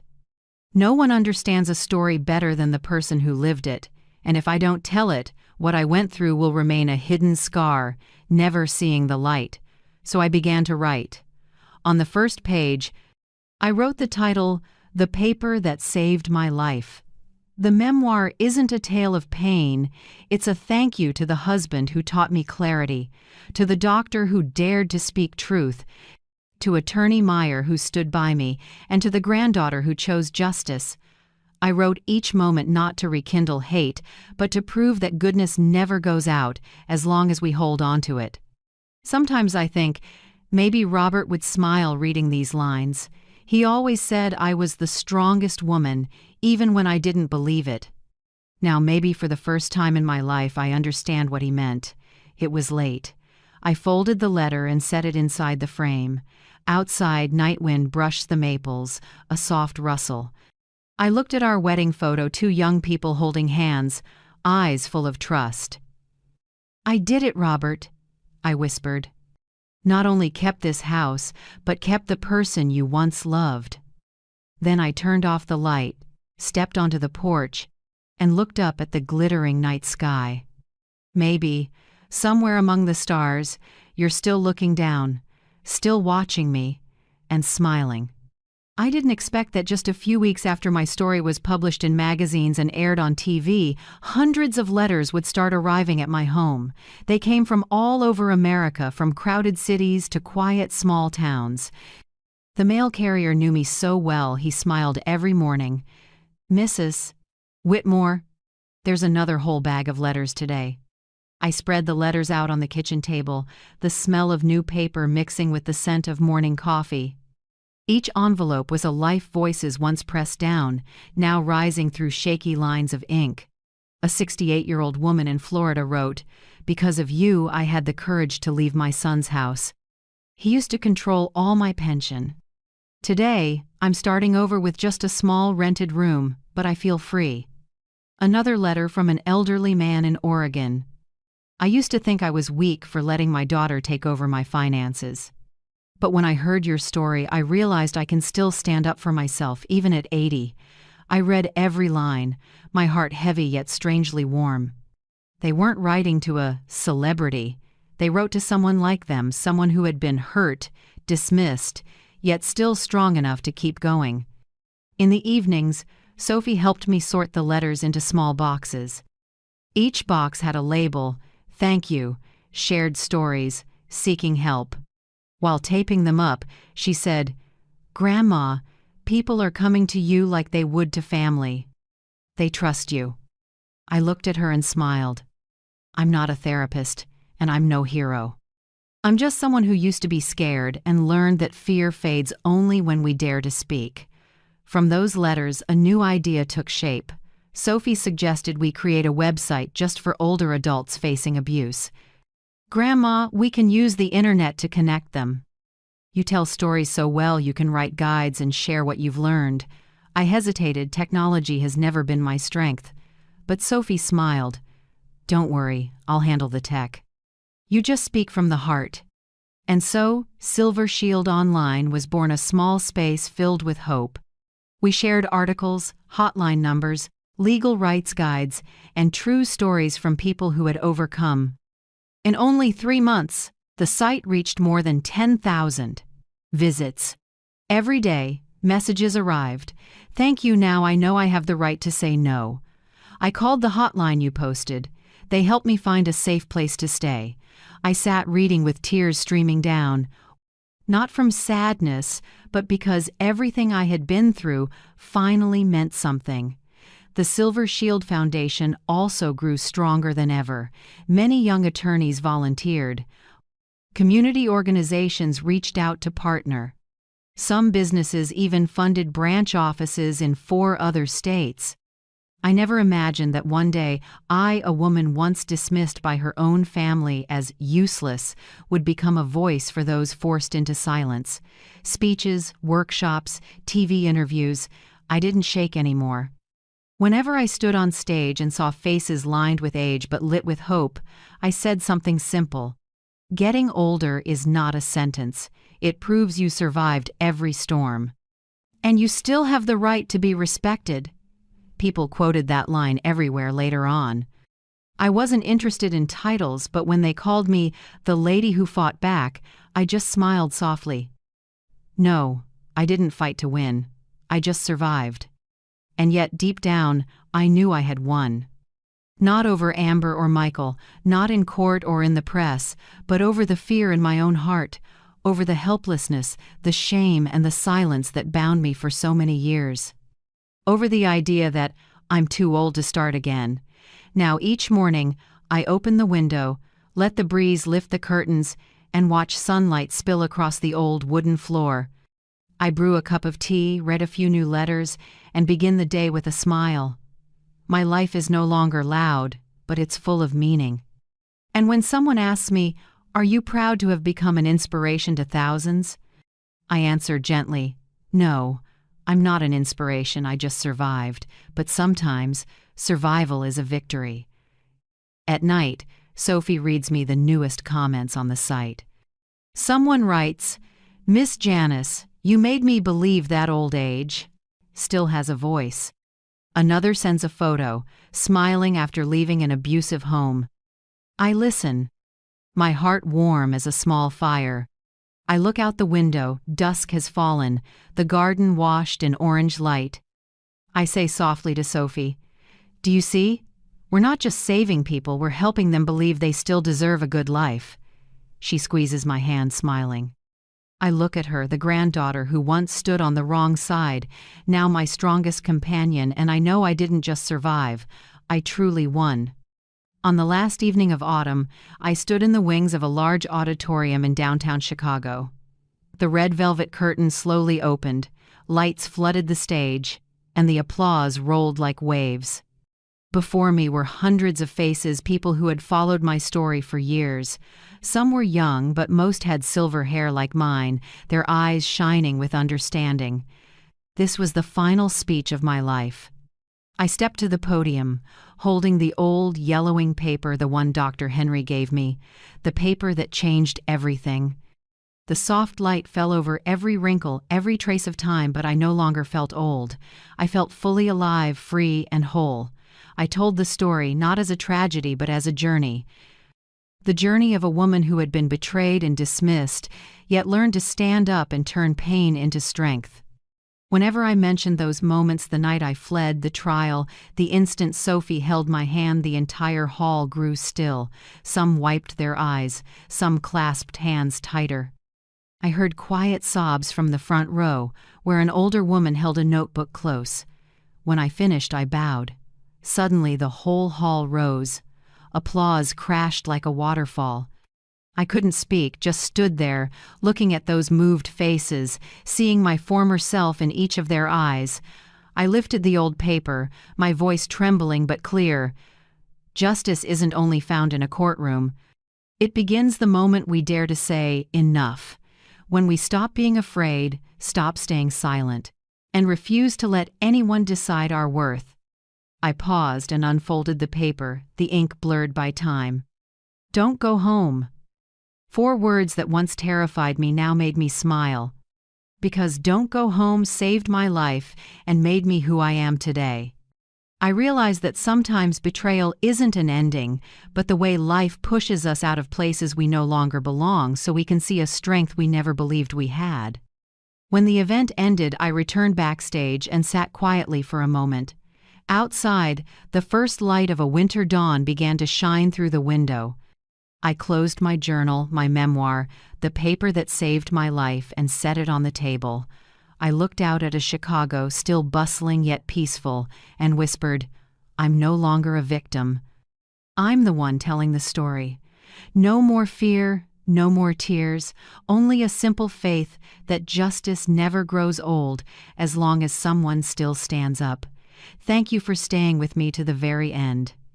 If you have ever witnessed injustice, been hurt, or been silenced within your own family, please share your story in the comments. I want to hear your voice, because your story might save someone just as that small piece of paper saved me. And if this story touched your heart, please click like, subscribe, or share this video so more people will know that justice doesn't depend on age and courage is never too late. Move down to the basement. I'm sleeping in the master bedroom tonight. My son said it like it was nothing, curt voice, eyes sliding over me as if I were a stranger hired to clean. I stood still in the living room where the ivory tablecloth my mother left me lay perfectly smooth and the good china caught the early sun. He had just returned after 24 hours missing one day after knocking me to the kitchen floor. Now he walked in, breathed in the smell of the bread I'd baked, and smiled like a winner sure his fists had made me obedient. I only answered softly, "All right, son." Then I turned away, hiding my trembling hands as I set them on the drawer by the door. Inside was the paper I'd prepared for months, a temporary protective order, effective this morning. He thought today's table was set to welcome him home. In truth, I was celebrating the day he left my life for good. If you're still listening, tell me where you're watching from. Every comment you leave is another mark in this journey. And if this story has touched you, don't forget to hit like so it can reach even further. My name is Clara Hensley, 69, widowed, living alone in the suburbs of Columbus, Ohio, where winter comes early and loneliness often lingers longer than the snow. I once thought my old age would be peaceful, reading, gardening, calling to check on my grandkids. But 7 years ago, my life opened its door to a storm. One October afternoon, Caleb, my son, showed up at the door with 2 worn suitcases and tired eyes. "Just a few weeks, Mom," he said, voice shaky like he might cry. I looked at his face, the boy I'd carried through so many blizzards, and asked nothing else. I opened the door and my heart. The house was too big for a widow, too silent since my husband George died of heart disease. I thought with my son here, at least the house would feel warm again. But weeks passed, then months. Caleb didn't go anywhere. He slept till noon, watched TV in the afternoon, and drank beer in the living room at night. I told myself, he's just worn out, he needs time. I cooked, did laundry, cleaned. Every time I started to bring up job, hunting, I'd see his shoulders droop and hear, "Don't start that now, Mom." One evening, when I cooked chicken instead of steak, Caleb exploded. "God, can you do anything right?" he shouted, and hurled the plate at the wall. Porcelain shattered across the kitchen floor, and a shard cut deep into my hand. I dropped to my knees to clean up, shaking and apologizing. I even promised to make something else just to keep the peace. While rinsing the cut, I told myself, he's stressed. It's my fault. I should have asked what he wanted. That was the first moment I blamed myself, and the moment hell opened its door. After that, the yelling became the house's background noise. Caleb yelled because breakfast was cold, the coffee too sweet, the tablecloth wrinkled. He said I walked too loud, that I even breathed wrong. I started tiptoeing, closing doors without a sound. Singing in the kitchen? Not anymore. I used to love cooking so much I'd hum Frank Sinatra while stirring sauce, but now I held my breath to stay safe. Every morning I got up at 5 a.m., made coffee exactly how he liked it, extra strong, 2 spoonfuls of sugar, and it had to be in his father's gray mug. I cooked 3 different dinner options in case he didn't like one, and still, it was never enough. The yelling turned into touching. First a shoulder shove in the hallway, then a hard grip on my arm when I passed the salt, then the time he twisted my wrist out of joint because I didn't pour coffee fast enough. "Your fault. You're clumsy," he said, not even looking at me. And I foolish nodded. Because if I didn't believe that lie, I had to face something worse. My son, the one I'd raised with all my love and sacrifice, was becoming my abuser. Friends became memories. Nora Blake, my best friend for 30 years, still called weekly and asked me out for coffee, but I had to decline every time because Caleb would, conveniently, need me home. He'd say, I'm tired, stay and make dinner, or just give me that cold look that told me leaving the house was a sin. After the 10th no, Nora stopped calling. My world shrank to four walls. A house with windows but no light. Mrs. Ellison, the neighbor across the street, once asked softly, "Clara, what happened to your arm?" I tugged my sleeve down and forced a smile. I fell in the garden. Her eyes looked so sad, the look of someone who knows the truth but can't step in. I felt ashamed, not because of the bruise, but because of my own cowardice. Still, I lived like that for 7 years.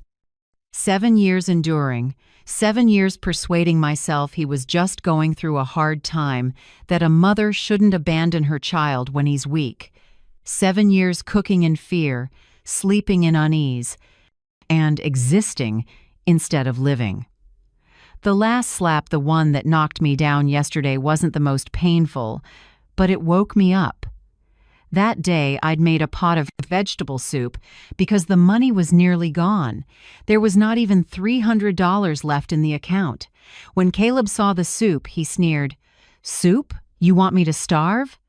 I tried to explain we had to save, that the pension wouldn't come till the end of the month, that we could look for ways to cut costs together. But before I finished, he slapped me. I toppled out of the chair, hit the floor hard, felt my teeth clack. Blood spread salty in my mouth. I heard him say something like, "Clean this mess up, you useless thing." Then the TV clicked on and canned sitcom laughter filled the house. I lay there, back against the cold tile, staring up at the cracked ceiling, and realized I could die here under the hands of the son I gave birth to. No, I could not let that happen. Last night I lay awake till morning, plotting how to get out. I didn't have the strength to fight back, but I had what he didn't, a plan and patience. Today, when Caleb walked in with that smug, "Move to the basement," he didn't know every detail around him. The tablecloth, the pitcher of lemon water, the loaf of bread was part of my final goodbye script. The dining table looked beautiful in the early light, white and solemn. It was the table I once used to teach Caleb how to slice breakfast fruit, to host his 10th birthday party, to listen to my husband read poems when he was alive. Now that table would witness a beginning. I watched Caleb pour water, his eyes bright with that familiar self-satisfaction. "See, Mom? Everything's easier when you listen." I smiled, lips trembling but eyes steady. You're right. He didn't know that in a few hours a police officer would knock on my door, say his name, and order him to leave by law. For 7 years I lived in fear. But this morning, I chose to live in freedom. And that's how it began, with a sentence that sounded ordinary but was the bell that ended my captivity in my own home. His name is Caleb, and he didn't know this morning. The table I set wasn't to welcome him. It was to send him off forever. After that morning, everything fell into a cold rhythm where I could barely recognize myself. Caleb started controlling everything money first. One day he stood in the kitchen holding the envelope with my pension I had just received. "Just let me hold it for convenience. You forget things, and people can take advantage of you. I'll manage it so you don't have to worry." His tone was gentle, but his eyes left no room for argument. I remember how it felt, my hand still gripping the envelope, my thumb pressed tight like keeping that paper meant keeping part of my life. Then I let go, like I always did. "Okay, you keep it." From that day, I slowly had to ask permission to live. Want to buy medication? Ask. Want to go to the market? Wait for him to check the balance. He'd say, "You're a big spender, always buying useless stuff." Useless, to him, was the tea I drank, a gardening magazine, or a pair of dishwashing gloves. He kept my bank card. I had only a few singles in my pocket, enough for bread or a little milk. Every dollar I had to ask for, with a forced smile. Over time, I stopped asking. I learned to read his mood to know when I could bring up medicine money and when I should stay quiet. Every morning, I got up at 5 a.m., I brewed coffee extra strong with 2 spoonfuls of sugar, and it always had to be in the gray mug with Dad's mug on it, the one my husband used. If I poured it into the wrong cup, he'd give me that knife-cold look. "Don't you respect my father?" My feet learned how to make no sound. I drifted through rooms barefoot, the floor cold under my skin. Even my breathing got cautious. I cooked 3 different dishes for dinner just in case. He didn't like one, but no matter what I did, his line landed like a curse. Never enough. I used to play music while I cooked. Elvis, Patsy Cline, Frank Sinatra, the songs George and I slow danced to in the living room. Now, if I so much as hummed, he'd growl, "Your voice annoys me." So, I went quiet. The home that once was a nest turned into a steel cage. Everything had rules I had to memorize. Don't turn on the TV when he's on his phone. Don't tidy the living room when he's sleeping. Don't stay on the phone too long. Don't let the water run too hard when washing dishes. I lived in fear of collisions, literal and figurative. His long silences scared me more than his outbursts, because I knew the storm was just paused. Then the smallest thing would set it off. That Thursday night was cold and damp. I made vegetable soup because the fridge held only carrots, celery, and a few potatoes. There was not even $300 left in the account. I was stretching it to month's end. I set the bowl in front of him and said gently, "Try it, there's some chicken in there today." Caleb looked at the bowl, then at me, face twisted like I'd insulted him. "Soup again?" His voice dropped, and I knew what was coming. "You serving me garbage?" I kept my voice steady. "It's just for now. By the end of the week I'll—" Before I could finish, he flipped the bowl. Hot liquid splashed my hand, burning. Soup poured across the table, onto the floor, spreading like a pale stain. Then the slap. Fast, hard, so sudden all I saw was the kitchen light spinning. The chair crashed, I hit the tile. My knee slammed, shoulder burned, and a stabbing pain in my side made it hard to breathe. I heard his voice, distant but clear.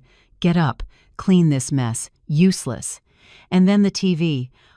American sitcom laughter filled the house like nothing had happened. I lay there for minutes or hours, I don't know, shaking, breathing short, heart racing. Blood at my lip, soup in my hair, wind at the window. No one else on earth knew what had just happened. Just me, him, and the walls. When I stood, my back felt split in two. I picked up a rag and slowly wiped every puddle. Each bend sent a knife through my side. I didn't dare cry. I was afraid the sound would bring him back.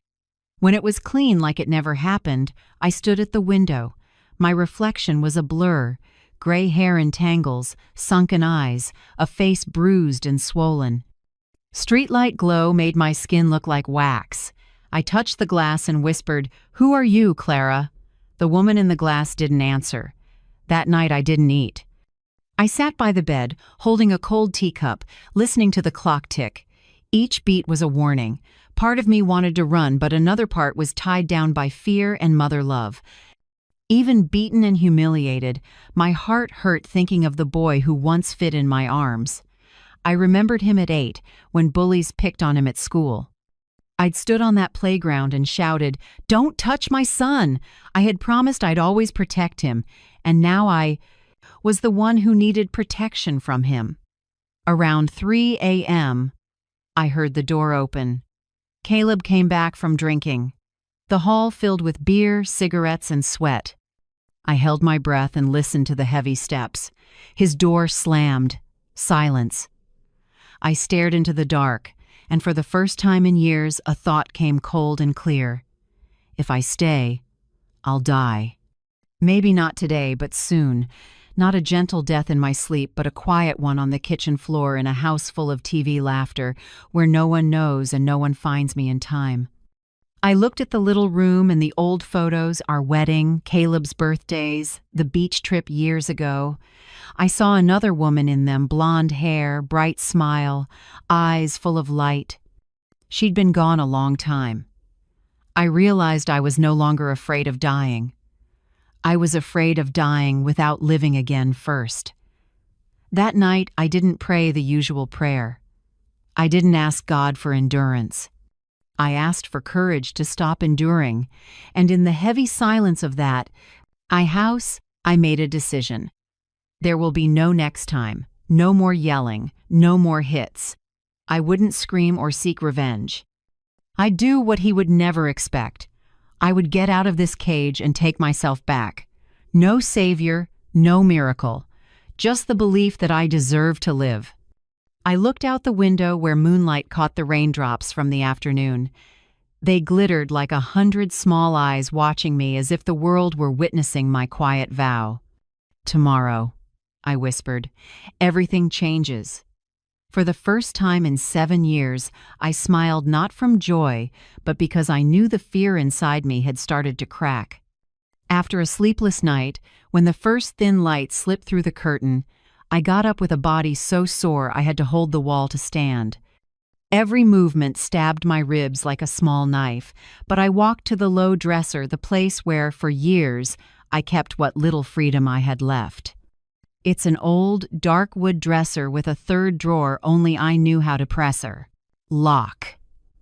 I opened it with the tiny key hidden in the pin jar. Inside was my worn expense ledger, pages yellowed at the corners. Between lines of careful numbers, groceries, utilities, medicine lay a small brown envelope. I had tucked it there long ago, stashing a few dollars whenever Caleb didn't notice. Counting it now came to $320, not much, but all the freedom I had left. I sat and smoothed each bill. They smelled faintly damp, like my fear, locked away too long from the light. Beneath the envelope lay a small business card with frayed edges. Marilyn Ortega, social worker, Franklin County Senior Assistance. At the top corner was Mrs. Ellison's handwriting, the neighbor across the street. If anything happens, call her. Don't endure alone. I remember the day she gave it to me. It was spring. I was clipping roses when she came to the fence and said quietly, "Clara, are you okay? I heard a loud noise the other day." I smiled and lied. "It's nothing." I dropped a pan. She stared a long time, unconvinced. Before she left, she pressed the card into my hand. "Just in case," she said. I kept it for years, never daring to use it until today. I slipped the envelope of cash into the inside pocket of my coat and tucked Marilyn's card against my chest, where I could feel it with my hand, a small reminder I still had a chance. When I looked up, the mirror showed a face that no longer looked like mine. My right eye was swollen purple, my lips split, bruises spreading toward my ear. Part of me wanted to walk out the door right then, but I knew if I went out looking like that, someone would ask, and Caleb would find out. I needed time, days, for the swelling to fade, for him to believe I'd learned my lesson. In the days that followed, I became the good mother he always wanted. I bowed my head, said yes, didn't argue, didn't meet his eyes. I served meals on time, brewed coffee to spec, cleaned without a sound. When he passed by, I stepped back. I let him see a woman completely subdued. Caleb started to look satisfied. He'd pass me in the living room with a smug nod. "See? Not so hard," he said, smirking. "You just need to know who's in charge." I smiled, empty and hollow, but enough to keep him fooled. Inside, I counted days and hours. I'd waited too long not to be quiet now. "Sunday night," he said. "Tomorrow I'm meeting friends. I'll be back in the afternoon. Have dinner at 8. Make steak. I want a proper meal." I nodded. "All right, son." In my head, "Good. Go. As far as you can." Monday morning was gray. Cold wind pressed at the kitchen window. I heard the lock turn, then the front door close. Caleb's pickup rolled off the drive. I stood still for a few seconds, making sure he was truly gone. The house was empty, just the clock on the wall ticking. My hands shook as I lifted the phone. My fingers were so numb, I misdialed twice. On the third try, it rang. Once, twice, 3 times, then a warm, steady woman's voice. "Franklin County Senior Assistance. This is Marilyn Ortega. How can I help you?" I choked.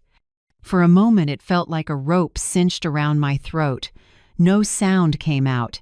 I only heard my own ragged breathing and my heart hammering. "I'm sorry. I stammered. "My name is Clara Hensley. I need help." She paused on the other end, then her voice softened, like speaking to a frightened child. "I'm here, Clara. It's okay. Take your time. Are you safe right now?" That question made me cry. I couldn't answer at first, only heard my own small, shaky sobs in the receiver. At last I whispered, "No, but I want to be." "All right," she said. "Can you come to my office today? Or I can come to you if needed." I checked the clock. It was 10:30 a.m. Caleb wouldn't return before 6 p.m.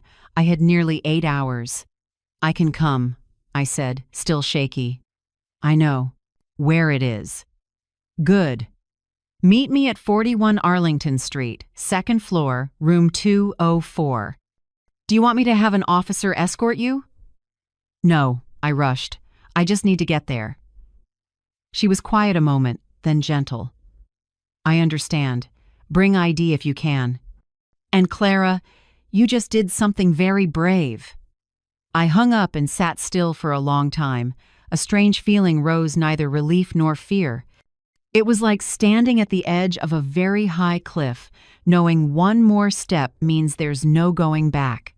I changed into my plainest clothes, brown slacks, gray sweater, a scarf to cover the bruises. I checked the mirror, less swollen, but the faint purple still there. A little powder to blur it, a touch of lipstick to look less washed out. Each motion made me feel like a criminal pretending to be ordinary. Before leaving, I grabbed my keys, the cash, and Marilyn's address on a slip of paper. I glanced back at the dining table where the ivory cloth lay smooth. Yesterday, I'd washed and ironed it like I was preparing a farewell only I knew about. My hand paused on the doorknob. The whole house seemed to hold its breath with me.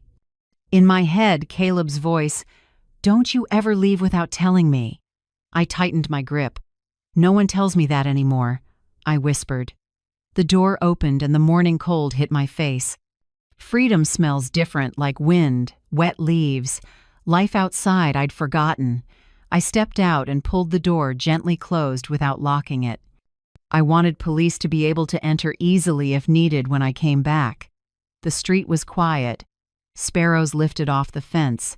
I pulled my coat tight and hurried toward downtown. Each step matched a hard heartbeat. Every sound behind me made me flinch. But no one called my name. No familiar engine. Only when I saw the sign Arlington Building 41 did I breathe out. My hand shook so badly I had to grab the rail on the steps. A bell chimed when I opened the office door, warm, light. A few green plants on the desk. A beige upholstered chair. A woman in her 50s with neatly tied brown hair stood and smiled. "Are you Clara?" I just nodded. "Welcome. I'm Marilyn." Her voice was low, clear, carrying a calm I'd forgotten people could have. She handed me a glass of water and offered a seat. I sat, hands still clamped on my bag. Marilyn looked at me without pity and asked softly, "Would you like to tell me what happened?" I opened my mouth and the first words came out shaky like a child learning to speak. "I've lived with my son 7 years, and I think, if I don't do something, he'll kill me." She didn't interrupt, didn't press. She just nodded, brown eyes deep like they were holding every word. I told her about the shouting, the slaps, walking barefoot in my own home. About fear, about forgetting who I was. Each sentence felt like shedding a layer of chain. When I finished, Marilyn said just one line, "You're not crazy. And you're not alone, Clara. From here on, we'll find the way out together." That simple sentence was the first spark I'd felt in my heart in years of darkness. And I knew if I had any strength left, I would follow that spark all the way. Marilyn's office wasn't big, but as soon as I stepped in, my chest eased. Soft light filtered through the window onto the light wood desk and touched the green leaves in small pots. The smell of fresh coffee and a hint of orange bergamot oil made the room warm and safe, a scent I hadn't known in years. Marilyn sat across from me with a small notebook. Her voice was steady but firm. "Clara, remember this. Sons don't have the right to hit their mothers. No one has that right." I lowered my head, tears falling onto my hands. Simple words, but like a key opening the invisible shackle I'd worn for 7 years. All that time I believed I deserved it, that if I were better, quieter, Caleb would stop being angry. Now a stranger told me what I'd forgotten. Violence is never love. Marilyn poured coffee and said gently, "Start from the beginning. Slowly. I'll document everything." I told it all morning. Coffee, fear-filled dinners, punches and insults. Whenever I stopped choking up, she just nodded. Between us, there was no pity, only listening and trust. When I finished, Marilyn set the notebook down and said quietly, "Now we need to do something important. I have to photograph your injuries as evidence." She took out a camera, asked permission, and began to take pictures. The bruise on my cheek, the purple marks on my wrist, the small split on my lip. The shutter clicked, and strangely, instead of shame, I felt relief, as if my pain was finally being seen. She made a few more notes, then pulled a business card from a drawer. "I want you to meet someone. He's an attorney who handles domestic violence cases. His name is Graham Porter. He works with our center and offers free help in urgent situations like yours." I looked at the card and felt that old fear rise. I'm not sure. I don't want to make it a big deal. If Caleb finds out, he'll lose it. Marilyn took my hand, warm and steady. "I understand your fear, Clara. But right now, you need a team to protect you. Not for revenge, but for survival." She paused, meeting my eyes. "If you do nothing, he will continue. And next time, you might not be here to tell me this story." A chill ran through me. I was quiet a long time, then nodded. "Okay, I'll meet him." That afternoon, Marilyn took me to attorney Graham Porter's office just a few blocks away. His practice was in an old building with a glass door and a sign that read, "Legal aid for survivors of abuse." Not fancy, not flashy, but I could feel the professionalism in every detail, from the perfectly aligned bookshelves to the framed law degree on the wall. Graham was around 60, with lightly graying hair and round frames. He stood to shake my hand, firm but not forceful. "Marilyn has filled me in," he began, calm and steady. "You've endured far too long, Clara. Now it's time we take back control." I sat down, heart pounding. He opened a file, laid out the papers, and spoke slowly so I could follow each step. "We'll file for a temporary protective order. This is a legal document that bars Caleb from coming near you or contacting you in any way. If he violates it, the police can arrest him immediately." I clenched my hands. "What if he snaps? What if he shows up before the police get there?" Graham nodded. "That's a fair question. So we won't take risks. Everything will be planned. In the next 48 hours, we will. Tomorrow morning, you'll go to the bank with me to restore your accounts and block his secondary card. After that, we'll file the protective order with the court. Finally, the police will accompany us to serve the order. At that point, Caleb will be required to leave." He paused, his eyes softening. "You won't have to be afraid anymore, Clara. But we'll take it one step at a time, all right?" I looked at my hands trembling on my lap and nodded. "One step," I repeated. Graham gave a small smile. "Exactly. No need to rush. We just need the right direction." Marilyn, seated beside me, added, "Do you have somewhere safe to stay? If you need it, we can arrange a secure place for a few days." I shook my head. "No. I want to go home. I need to. If I stay there one more night, he won't be suspicious." They exchanged a look, then both nodded. Graham handed me an envelope with copies of the paperwork and an emergency number. Keep this on you. If he threatens you or touches you, call the police immediately. I held the file to my chest like something sacred. For the first time in years, I had a clear purpose. I wasn't just existing anymore, I was moving toward freedom. I got home at the usual hour, careful enough that my footsteps made no sound. Caleb was in front of the TV, beer in hand. He glanced over. "Why were you gone so long at the store?" "Crowded today," I said with a thin smile. He nodded, said nothing, and turned back to the game. I watched his shadow crawl across the wall, broad shoulders, lowered head, the flicker of the TV making his face look like two people at once, a lost boy and a stranger full of spite. I stepped into the kitchen, put the bags away, and started dinner. My hands shook a little, but my mind was steady. Every motion had a purpose. Chop the vegetables, rinse the meat, set the pot to boil. I thought through tomorrow's plan: bank, courthouse, then the protective order. Each step felt like a small stone laid across the river of fear I was about to cross. When Caleb went to bed, I locked my bedroom door for the first time in months. I set the file on the table and read each line carefully, stopping at the bold words, "Temporary protective order request." Below that was the signature line, "Applicant, Clara Hensley."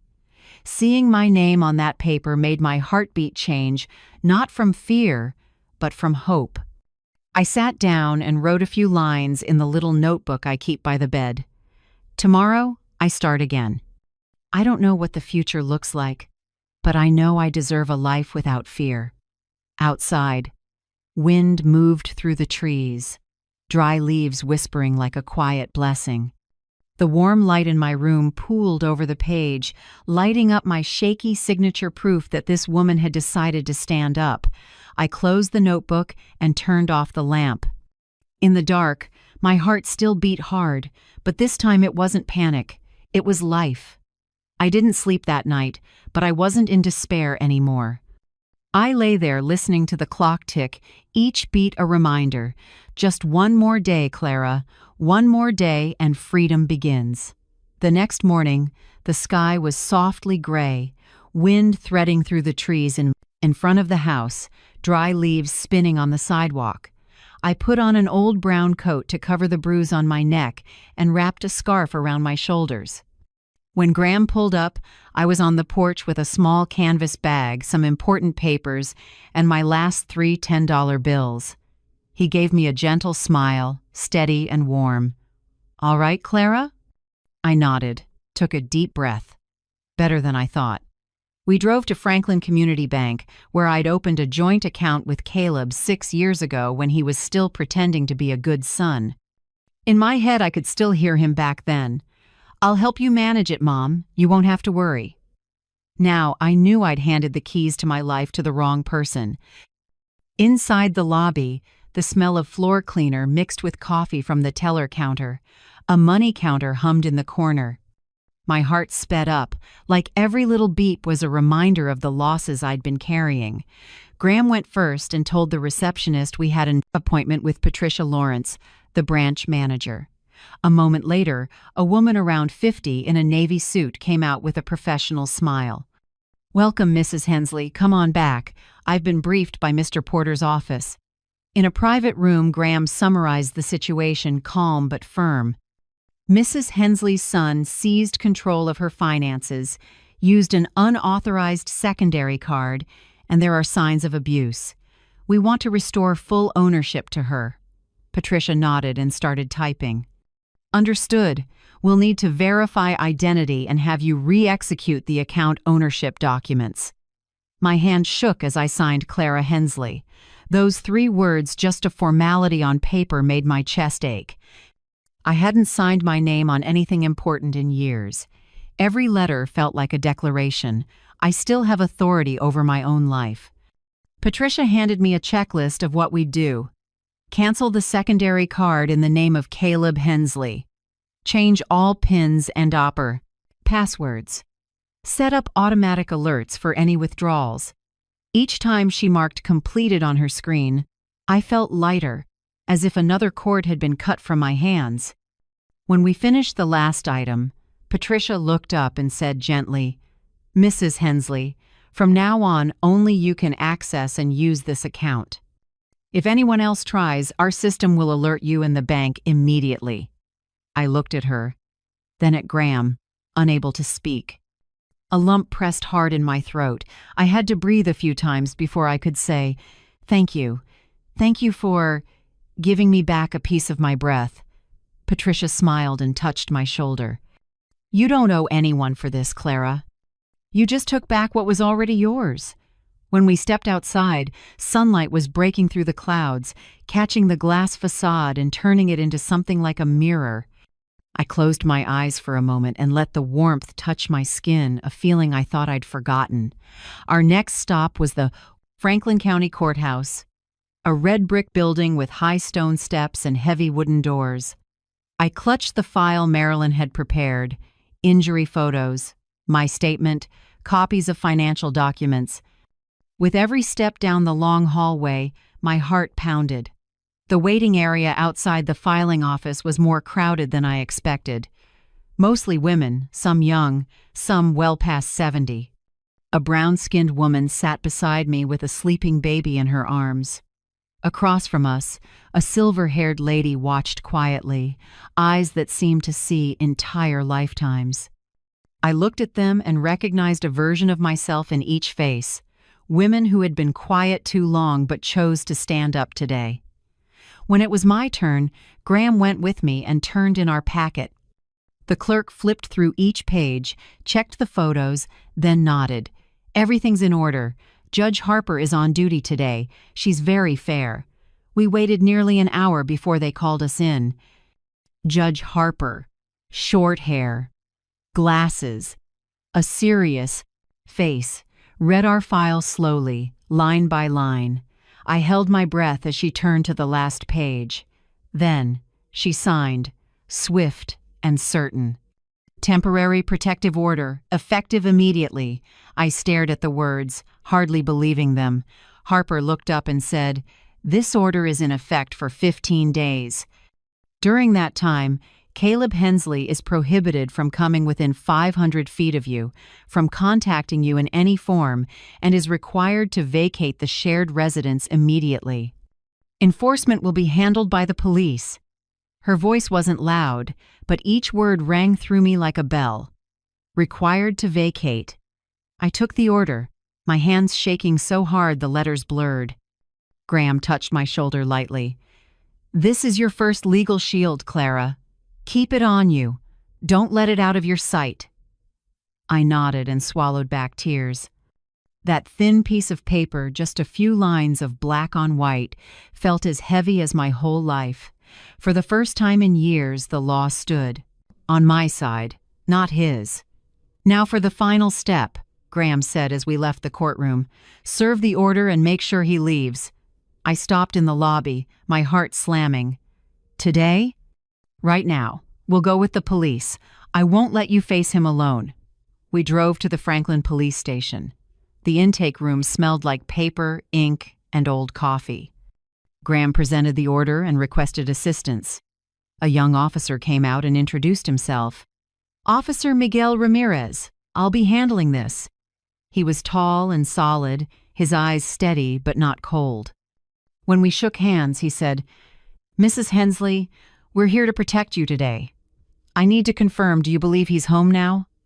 I nodded. "Yes. He usually gets back before 6. It's just past 4:30. Good. We'll arrive before he expects us. I'll be the one to read the order. You stand behind me and don't say anything unless necessary." Graham looked at me, voice low and sure. It is the hardest part, Clara, and the most necessary. Remember, you've done nothing wrong. Everything you're doing today is to protect yourself." I gripped the file. Fear and relief pushed against each other inside me. It felt like climbing a steep hill with a cliff ahead and fire behind. There was no going back. As we got into the patrol car, a siren wailed somewhere in the distance. Light rain began to fall, pattering on the windshield and sliding into long streaks. Through the glass, I watched the trees blur. A drop rolled down my cheek. I couldn't tell if it was rain or a tear. Graham asked softly, "Clara, do you want me to speak before the officer reads the order?" I shook my head. "No, I want to witness it. I need to see it with my own eyes." Ramirez nodded. "Good. When we arrive, just stand still. Mister, Porter and I will handle the rest." The car turned onto my street, the white picket fence coming into view. I drew a breath, my heartbeat pounding like a drum. My house, once a haven, then a prison, was about to be returned to its rightful owner. I tightened my fists and whispered a prayer. "Lord, give me the strength to stand." We pulled up to the drive. Ramirez stepped out, the black rain shell draped over his shoulders. Graham turned to me with a small smile. "It's time, Clara." I nodded and stepped onto the cold, wet ground. The order shook in my hand under the light rain, but I didn't hide it. For the first time in years, I wasn't hiding. Ramirez climbed the steps and knocked hard.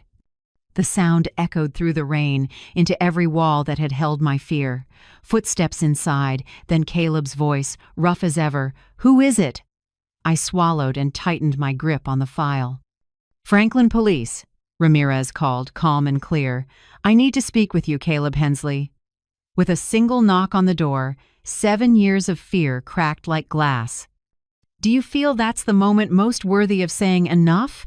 Tell me how it felt to you."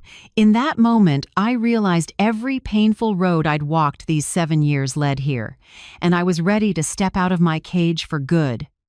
The patrol car turned into my drive, its tires scraping over the wet gravel. Through the fogged window, I saw Caleb's silver pickup already parked by the garage. My chest tightened. He was home. Every cell in my body stretched taut, afraid, and determined. Officer Ramirez killed the engine and looked at me. Rain traced long lines down the windshield like time itself, long, cold, and irreversible. "Clara," he said, voice low and crisp, "when I go in, you stand behind me. Don't speak, don't argue, don't react if he gets heated. The law will handle it. Understand?" I nodded, though my throat was dry. "I understand." From the back seat, Graham handed me the order sealed in a plastic sleeve. "Keep it in your hand. If he resists, just hold it up. Don't say a word." I squeezed the page until my palm warmed. At it, one sheet of paper, the only thing between me and 7 years of terror. Ramirez opened the door and the rain rushed in, along with the heavy sound of boots on the wooden steps. He knocked 3 decisive times. The echo carried across the porch. I stood a few feet behind him, hearing my heart thud like a drum. The door swung open. Caleb stood there, hair a mess, wrinkled t-shirt, face flushed. His eyes slid past me and locked onto Ramirez. "What the hell is this?" he snarled. "Why'd you bring cops to my house?" Ramirez didn't budge. His tone stayed even. "Mr. Hensley, this is not your house. This is the legal residence of Mrs. Clara Hensley. We're here to enforce a temporary protective order issued by the Franklin court this morning." For a second, Caleb's face went pale. Then it burned red. "What? What kind of joke is this?" He whipped toward me, voice scraping like metal. "Mom, what did you do?" I didn't answer. Ramirez took a half step forward, blocking his line to me. "You have 60 minutes to collect essential belongings and leave. You are prohibited from coming within 500 feet of Mrs. Hensley. Any violation will result in immediate arrest. You don't have the right—" "We have a court order," Graham cut in, holding the paper out. "You may read it, but you can't keep it." Caleb snatched it, eyes scanning fast. I watched his throat twitch and his jaw clamp tight. He started crumpling the page, but Ramirez stepped in, firm and final. "You're obstructing enforcement. Calm down, gather your things, and go." In that instant, the person in his eyes was no longer the one who used to call me Mom in a small mourning voice. I saw only a stranger, furious at losing control. He backed up and slammed his palm against the wall. "This isn't over," he hissed through his teeth. "You think you've won? You'll regret humiliating me." Ramirez's hand rose to his belt, brushing cuffs. "That's a threat, Mr. Hensley. I suggest you focus on packing." The house felt so heavy I could hear the rain tapping the window. Caleb growled and stomped up the stairs. Each thudding step hit my heart like an invisible blow. I stayed still. Graham murmured at my ear, "Don't watch, don't speak. Let the law do the talking." 30 minutes later, the clatter of things being thrown bounced down the stairwell suitcase, clothes, a couple pairs of shoes. He came into view with an old duffel slung over his shoulder, eyes still bloodshot. He stopped at the last step and stared hard at me. "I can't believe you did this to your own son." I swallowed and answered, quiet but firm, "I didn't do anything to you, Caleb. I chose to survive." He scoffed, smirked, then shoved the door open. The suitcase tumbled off the porch, popped open, and his clothes spilled into the rain. I didn't bend to pick them up. Ramirez motioned him away. When Caleb's engine growled, I heard the tires grind the gravel, spitting mud and water. Then, silence. The house felt shockingly empty. No more heavy footsteps. No more, "Where are you?" barked from the hall. No more looming shape in the kitchen every evening. Just the clock's steady tick and the smell of cooling coffee on the table. I stood there, hands still trembling, until Ramirez came back with a gentler tone. "Are you all right, Mrs. Hensley?" I nodded, lips moving before sound came. A long breath left me, carrying years of pressure with it. My knees gave and I sank into a chair, tears falling before I knew they were there. Ramirez set a hand on my shoulder, then made a slow circuit of the house. He checked windows, secured the back door, and jotted a few notes. "The kitchen window needs a new lock." I installed an extra latch on the front door. He pulled a small card and wrote a hotline on the back. "If he returns or even lingers outside, call 911 immediately. Don't go out, not even to talk. All right?" I nodded, my voice rough. "All right." Graham stepped forward and placed a slip of paper on the table. "This is my personal cell. Anytime you feel uneasy, day or night, call me." They left quietly. Ramirez paused on the threshold. "You were very brave today, Clara. Don't let anyone make you forget that." I watched them go as the door closed. The patrol car's engine faded until only the soft rain on the porch remained. I stood and walked the house slowly. Each step felt like a small pilgrimage through the living room, down the hall, into the kitchen where I'd been shoved to the floor. I laid my hand on the wooden table, on the fridge door, on the old photo of Evan, my husband. "Do you see this?" I whispered. I finally did it. I opened a window and let the air in. Cool wind poured through, carrying damp earth and wet leaves. I breathed deep and felt the quiet fill the space where boots, shouts, and anger had lived. For the first time in 7 years, the house was quiet and it wasn't scary. I towel-dried my hair, changed my shirt, and opened the fridge. A few vegetables, some potatoes, a bit of butter, and a packet of egg noodles. I set water to boil, chopped the vegetables, and seasoned with salt and pepper. Steam fogged the glass. My reflection in the mist wasn't the same woman who'd trembled here days ago. When the soup was ready, I brought it to the table. No candles, no flowers, no TV. Just me, a chipped ceramic bowl, and the clean smell of herbs. I lifted a spoon, blew on it, and tasted. It didn't taste like fear anymore. I ate slowly, spoon by spoon, tasting the light sweetness of the broth, the softness of the potatoes, the butter melting at the edge of my tongue.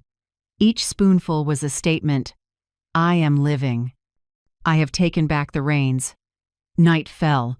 I sat by the window and watched the rain taper off. Streetlights hit the wet leaves and laid a soft orange on the road. Something in me unfolded not joy exactly, but a new, fragile peace. I murmured to myself, silence. But this time it's the silence of freedom. In the dark glass, I saw my own faint smile, shaky, small, but real. The next morning I woke not to pounding on a door, not to heavy footsteps, not to an angry voice. I heard only the soft clock and saw warm gold slipping through the curtains. For the first time in years, I woke in peace. I walked to the kitchen and made a cup of coffee just for me. No rushing, no flinching, no orders. I turned on the old radio and let a bit of jazz fill the quiet. A low saxophone curled through the smell of fresh coffee and the strip of sun on the floor. I pulled the curtains open and the window, too.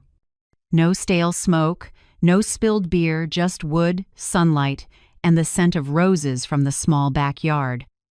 I sat at the table and watched the light fall across the ivory tablecloth, the same place that had held too many rages. Now it held only calm, a new beginning. At noon, I did something I hadn't dared in years.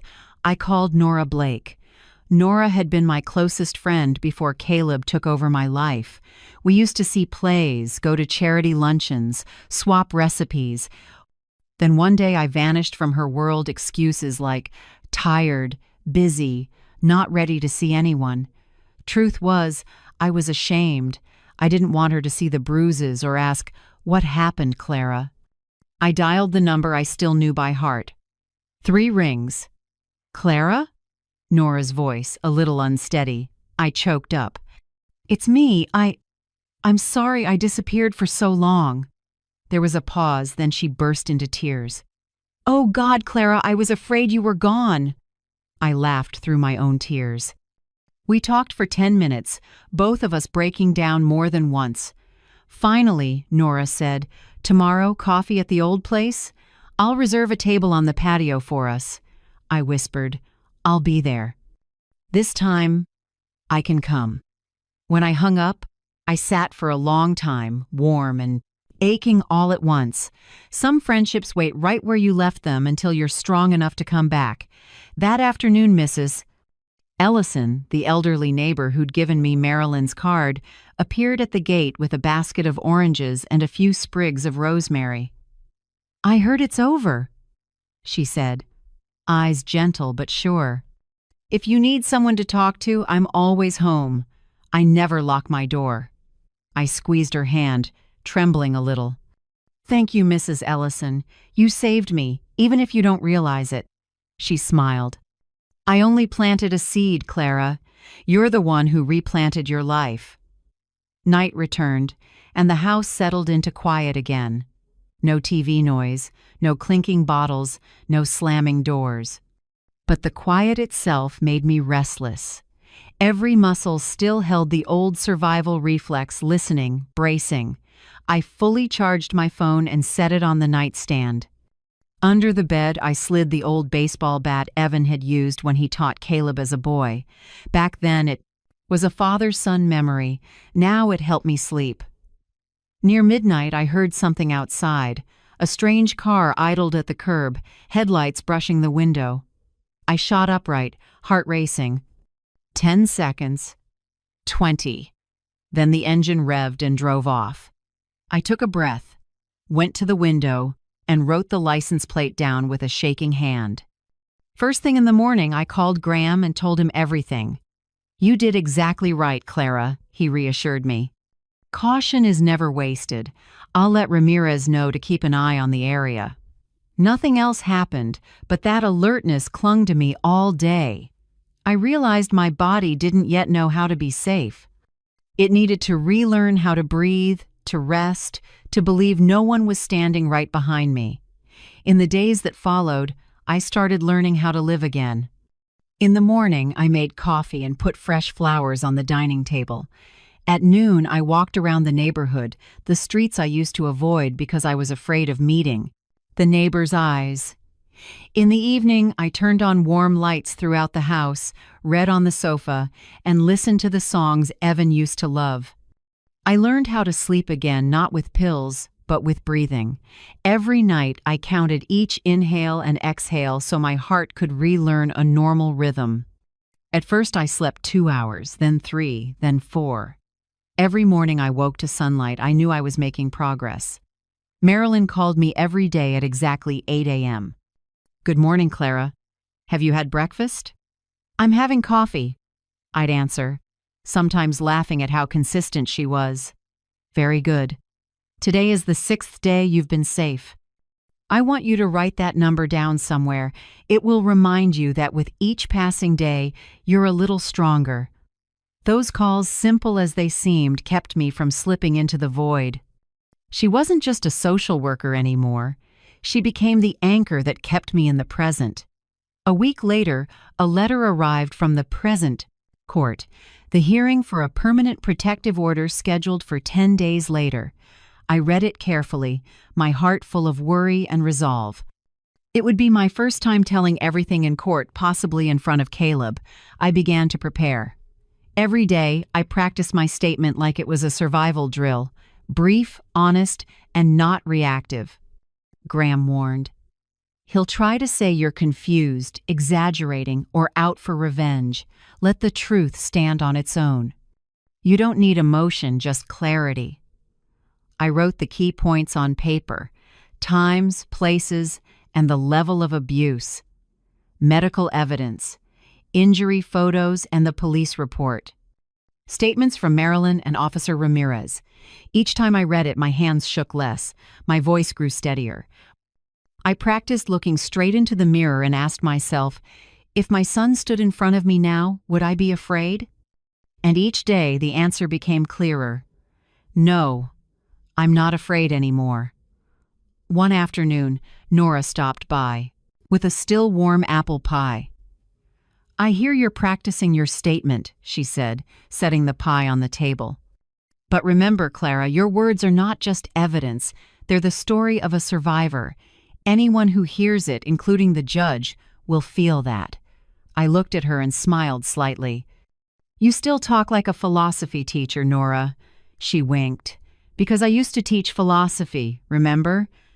We both laughed for the first time. A laugh rang through this house without making me flinch. That night, I sat on the porch with a cup of chamomile tea. The sky was calm, the moon full and bright, lighting up the little garden. The rose beds I'd neglected were blooming again, slowly but surely. I breathed in, smelling earth and grass. I thought about the simple things I'd forgotten. Sitting still, breathing, living. No need to prove anything, no need to bow my head, no need to ask permission. In that gentle darkness, I spoke softly, not to anyone in Terriu. Particular, just to myself. I'm still here, I'm still alive, and I will never be silent again. I tilted my face to the sky. No more rain, no more shadows falling across the window. Only moonlight, night wind, and crickets humming like an old song coming back to life. I closed my eyes and took a deep breath, one breath of freedom, of real life. And for the first time, I felt something simple I had forgotten for 7 years. Peace isn't the absence of noise, it's knowing you're no longer afraid of it. The hallway at the Franklin courthouse was packed that morning. The smell of coffee mingled with old paper, shoes clicked on stone floors, and small conversations rolled around me like waves. I sat on a bench, fingers laced together, palms cold with sweat. Next to me was Graham in a gray suit and deep blue tie, calm, as if he could organize a storm with just a look. On my other side, Marilyn sat quietly, a file in her hands, laying a gentle hand on my shoulder now, and then, as if to say, "I'm here." The courtroom door opened, and I saw him, Caleb. He came from the opposite hall in a white dress shirt and black slacks. Hair combed his face so polished it made my skin crawl. A tall man in glasses walked with him, likely his lawyer. His eyes swept past me, then paused. In that moment, I saw what I'd known for 7 years, arrogance and challenge. But this time, I didn't lower my head. Graham murmured, "Look straight ahead, Clara. Don't let him control the air." I nodded and drew a breath. I know. When the clerk called our case, I stood. My legs trembled a little, but I didn't need anyone to hold me up. We entered the courtroom, where Judge Harper was already on the bench, the same short-haired woman with a gaze both stern and even. I remembered her voice from the temporary order. Today it rang out again. Hearing on the petition for a permanent protective order between Mrs. Clara Hensley and Mr. Caleb Hensley now in session. The room fell still. I could hear the wall clock ticking. Harper looked at me. Mrs. Hensley, please explain why you're requesting the order. Graham gave a small nod, as if to say, be yourself. I stood, gripping the edge of the table to steady myself. I glanced at the benches filled with strangers, but I felt many eyes of sympathy. I began slow and low. Your Honor, I lived with my son Caleb for 7 years. In those 7 years, I lost things one by one. My money, my friends, my health, and my own voice. It started with, Mom, let me hold your money for safety, and turned into having to ask permission to buy my own medicine. I eventually couldn't choose my meals, couldn't sing in the kitchen, couldn't open a window. And if I forgot those rules, I was reminded by hands, not words. I heard someone in the room hold their breath. Harper nodded for me to continue. The breaking point, I said, my voice shaking, was a Thursday night. I made soup, the dish my son used to like. He flipped the whole pot onto the floor and called it trash. When I reacted, he slapped me, then turned on the TV like nothing had happened. That night, I looked in the mirror and didn't recognize myself, and I understood, if I didn't act, I would die right there in that kitchen. Harper made a few notes. Go on, Mrs. Hensley. I'm not asking the court to punish my son, I said slowly, looking straight at her. I'm not trying to get revenge. I just want peace in my own home. I want to live without fear every time I hear footsteps. Graham nodded slightly. Marilyn pressed her lips together, eyes a little wet. The judge turned to the other side. Mr. Caleb Hensley, your response? Caleb stood, tugged at his collar, and smirked. Your Honor, my mother. Her memory isn't what it used to be. She trips a lot, spills food, then thinks I hit her. I only helped her clean up. She's clumsy, forgetful, and tends to imagine things. I've never laid a hand on her.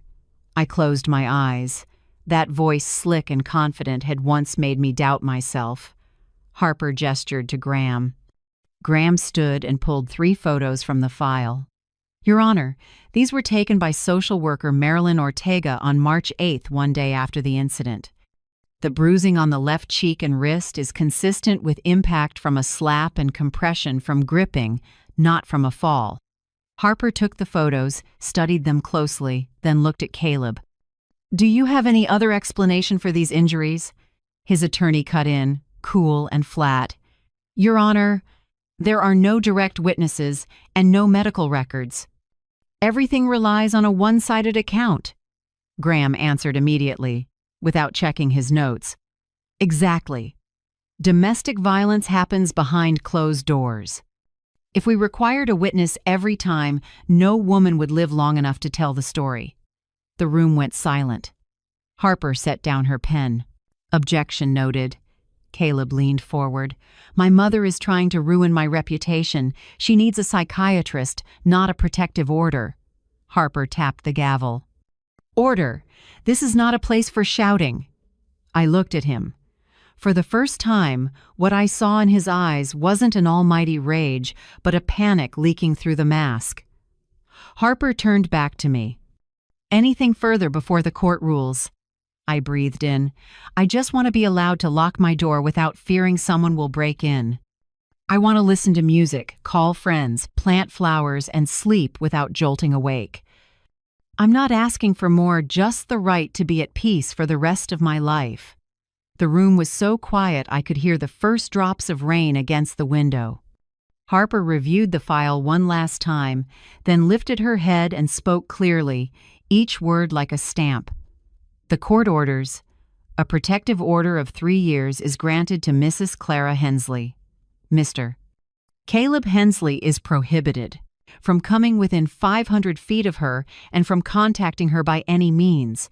Any violation results in immediate arrest. Mr. Caleb Hensley must complete a minimum 6-month anger management program. The gavel struck.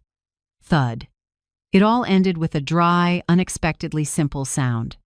Caleb froze, then turned away without a word. I didn't look after him.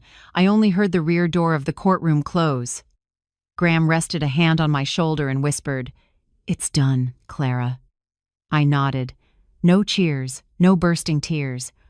Just one long breath, deep, full, and real. Marilyn squeezed my hand. "You did it. You told the truth, and the court listened." I looked at the two of them, then around the room I once thought I'd never have the courage to enter. When we stepped outside, the rain had just stopped. Water streaks on the steps caught the afternoon sun, reflecting 3 figures walking away, a lawyer, a social worker, and an older woman holding tight to a sheet of paper that would protect her. I wasn't joyful. I just felt lighter. I had survived, and I was still walking. At the courthouse threshold, I paused and looked up at the pale blue sky after rain. I said softly, just for myself, it wasn't justice that brought me back, it was the truth. And today, I dared to speak it. Then I walked down the steps, slow and steady, like someone relearning how to walk on her own legs. The weeks after the hearing passed in a quiet I thought I'd never have again. No more cars stopping suddenly at the gate, no more knocks that made my heart seize. Only ordinary sounds, crows on the porch, dry leaves brushing the roof, the drip of a leaky faucet. I began to love those sounds, as if they proved that real life had returned. Every morning I woke early, made coffee, and played soft music. Light streamed through the living room window and fell across the floor where I used to sit and cry for hours. Now, I laid out a few sheets of white paper and pulled out. My old watercolor set, the one I'd tucked away when Caleb moved in. I started painting again, fine strokes, gentle washes. The first painting was the backyard garden where the roses had begun to bloom after years of neglect. Each time the brush touched water, I felt my heartbeat ease and steady. I realized art wasn't just for beauty, it was how a strangled heart loosens. One afternoon, after the sun had faded, I checked the mailbox as usual. A few bills, a flyer, and an envelope with no return address. I hesitated, then opened it. Inside was a single folded white sheet with a scrawl in ballpoint pen. "It's not over." The paper slipped from my fingers onto the porch. My heart pounded. I didn't need to guess that handwriting was Caleb's. I'd seen it hundreds of times on bills and notes he'd left on the table. I stood still for a few seconds, then went inside, locked the door, and grabbed my phone. I called 911, my voice shaky but clear. "This is Clara. Hensley. I have a 3-year protective order against my son. Today I received a threatening letter in his handwriting." The dispatcher reassured me and said a patrol would come to take a report. Graham arrived in half an hour. He examined the paper, put on gloves, and slipped it into a plastic sleeve. "Good, Clara. You didn't handle it much. The prints should be intact." "God," I whispered. "I thought it was over." Graham looked at me not just as a lawyer, but as a friend. "I know the feeling. But you did the right thing. This reaction calling right away shows you're living proactively now, not as a victim." That night, I sat on my bed without turning on the light. The door was locked, the curtains drawn, but I could still hear my heart pounding like a drum. Every sound outside made me tense. The baseball bat stayed under the bed, my phone fully charged, the flashlight on the nightstand. I kept telling myself, "I'm safe. There's police patrol. Everything has been logged." Sleep still didn't come. 2 days later, Ramirez called, his voice low and urgent. "Clara, we picked him up last night at a bar on 5th Street. He was drunk and loudly saying he'd make my mother pay. We have witnesses and video. You're safe for now." I dropped into a chair. In my head, I heard someone exhale. I wasn't sure if it was me or someone else. "You're sure?" "Sure. He's being held for 72 hours while we investigate the protective order violation and the threats." After I hung up, I looked out the window at the drizzle. I thought I'd feel relief. But what came was emptiness. Caleb had once been the baby in my arms, the child who giggled at bedtime stories. Now he was the man police had to cuff for threatening his own mother. That feeling loss and release at the same time cut both ways. That afternoon, Graham called again. "Clara, I know you feel empty. But remember, Caleb made his choices. You only protected." I was quiet for a while, then said, "I know. But sometimes understanding it with my head doesn't mean my heart catches up." "True. But your heart will relearn just like you relearned how to breathe." 3 weeks later, the court sentenced him. I didn't attend, but Graham did and reported back. Caleb received 8 months in jail for violating the protective order, plus making threats against someone's life. He was also ordered to complete anger management and mandatory psychological treatment after release. When I heard, I just nodded. Not happy, not sad. Just a slow calm spreading like a lake after a hard rain. I knew justice can't fix everything, but at least it can stop the cycle. Marilyn stopped by that afternoon. She set a small notice on my table. "The community center is starting a support group for survivors. You should join. They need to hear your story, and you need to hear theirs." I hesitated, then agreed. So every Tuesday afternoon, I went to the center. A small room, beige walls, chairs in a circle. Some were young, some older, some with fresh purple marks at their wrists. When it was my turn, I spoke no crying, no shaking, just told it. About fear, about the mirror that no longer showed me, about the judge's gavel. When I finished, a young woman beside me took my hand. "Thank you, I don't feel alone anymore." That night, I came home and looked at my half-finished rose painting. I picked up the brush and added a few highlights, new petals blooming in the corner. For the first time, I realized my life was being repainted too. The next week, Marilyn held a personal safety skills training for the group. I went and learned how to recognize stalking, preserve digital evidence, and use a safety code when calling the police. I learned to create strong passwords, turn on two-factor authentication, and delete old accounts Caleb might know. At one point, I laughed. Turns out a 69-year-old woman can learn cybersecurity like a college student. Marilyn smiled softly. "You're not just learning, you're taking back control." Those sessions made me feel more confident. Each small step, jotting down a strange license plate, sending a report email, checking the door locks, was a reminder I wasn't helpless anymore. One evening, after locking up, I stood on the porch and looked at the block. Everything was wonderfully ordinary, Mrs. Ellison's porch light, soft music from a neighbor's house, a dog barking down the street. I understood that healing isn't a single bright moment. It's a string of repeated choices, choosing to get up, choosing to trust, choosing to keep going. I went back inside, turned off the lights, and lay down. In the dark, the soft tick of the clock no longer scared me. Each little beat was a beat of freedom. I smiled and whispered, "Tomorrow I'll paint again. Maybe this time I'll paint the sky." And as my eyes closed, I knew I had truly started to live again. On the first morning of that spring, I stood in the living room, the room that had seen me bow and apologize for things that weren't my fault. Sunlight slanted through the window, drawing long beams across the tile. I looked around and decided it was time to repaint. I chose pale peach, the pink touched with orange that looks like dawn on a wall after rain. As I rolled on the first coat, the sweet, sharp smell of new paint spread, making me cough lightly and warming my chest at the same time. Each pass of the roller covered old marks, places once dented by a fist, cracks from a rage. Now those walls held a different breath, mine. When I finished, I stepped back to admire it. The afternoon light bounced off the peach and onto Evan's framed photo, making his face look like it held a smile. I said softly, "Do you see it? I finally brought light back into this house." I turned Caleb's room into a studio, not to erase him, but to rewrite the memory.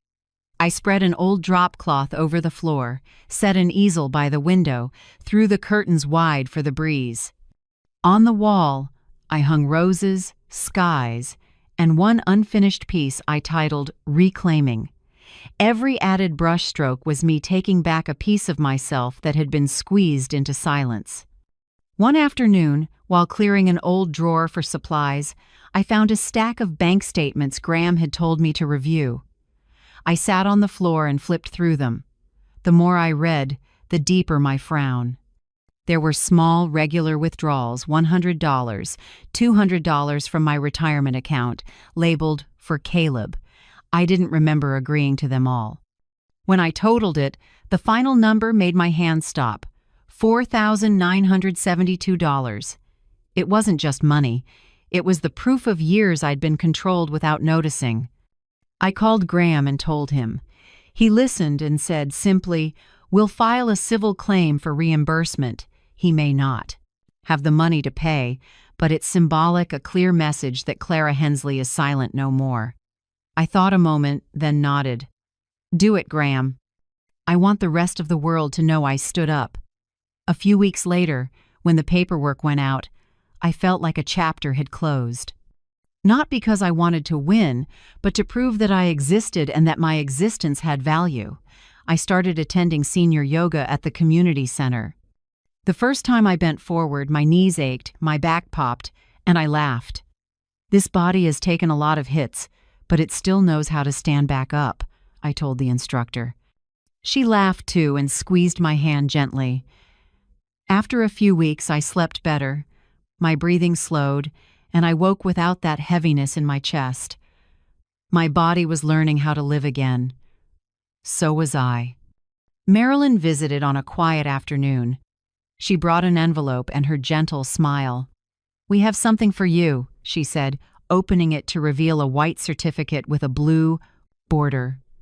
Certificate of Survivor Recovery, awarded to Clara Hensley for resilience, courage, and healing. I stared at it, feeling a current run through my heart. Tears came, but they weren't bitter. Smiling through them, I said, "This is the first certificate I've received that only proves I'm still alive." Marilyn took my hand. "And living in your own way." That night, I set the certificate on my desk beside Reclaiming. The lamp lit the word Survivor. I read it again and again until my throat tightened. I started volunteering at the shelter women in the very first days of fleeing abuse. My tasks were small: make breakfast, brew coffee, tidy rooms, and sometimes share my story when someone wanted to hear it. Each time I spoke, some women cried, some stared at me, surprised that someone so calm had lived through hell. I told them, "We're not weak. We just had to be strong alone for too long. Now it's time to learn a different strength, asking for help." A young woman once asked me, "Do you regret reporting your son?"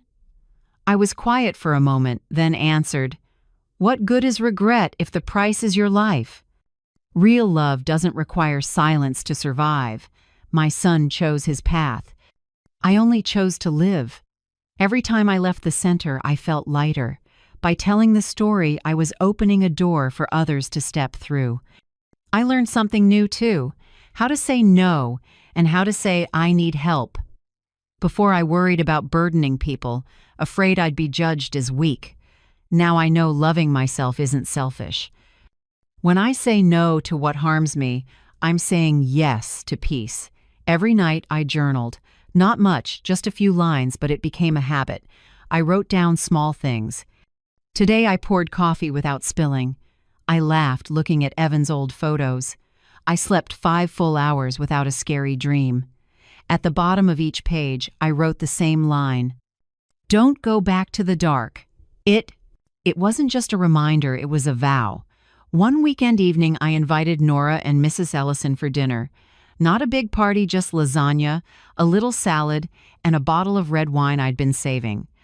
I put fresh roses in the center of the table and played soft music. When they arrived, sunset still lingered in the window frames, tinting the house a warm gold. Nora hugged me tight. "This house looks different, Clara. It has life." I smiled. "It only reflects the person living in it." We ate and talked, told old stories, sometimes laughing until we cried. When I poured the wine, my hand didn't shake. I realized I was no longer afraid of the clink of glasses or a man's loud laugh. No memory held this meal captive anymore. After dinner, Nora helped me wash the dishes while Mrs. Ellison watered the garden. When everything was done, I looked at them, two women who had once witnessed my collapse, now witnessing my recovery. I spoke softly, almost like a confession. There was a time I lived only to be afraid. Now, I live to be grateful. Nora smiled and laid a hand on my shoulder. And to teach others how to stand up. I smiled and looked out the window. Night had fallen, and the moonlight reflected off the pale peach walls I had just painted. No more shadows in the corners, only light, gentle, honest, and mine. I closed my eyes and took a deep breath. In a room filled with laughter, I could hear my own heartbeat again, calm, slow, steady. I knew this was no longer the house where I had been imprisoned. This was where I got to live for real. I began that morning by spreading the old ivory tablecloth, the very table where I had been humiliated, shouted at, made to feel like nothing. But today, it was different. Today, this table would become a table of freedom. I wiped every corner clean and set white roses in a glass vase at the center. I chose the crystal wine glasses Evan had bought for our 50th anniversary. I hadn't dared bring them out for a long time because in this house, beautiful things had once become excuses for contempt. Now, I wanted to return them to their original worth. In the kitchen, herb-roasted chicken filled the air with warmth, the scent of happiness and peace.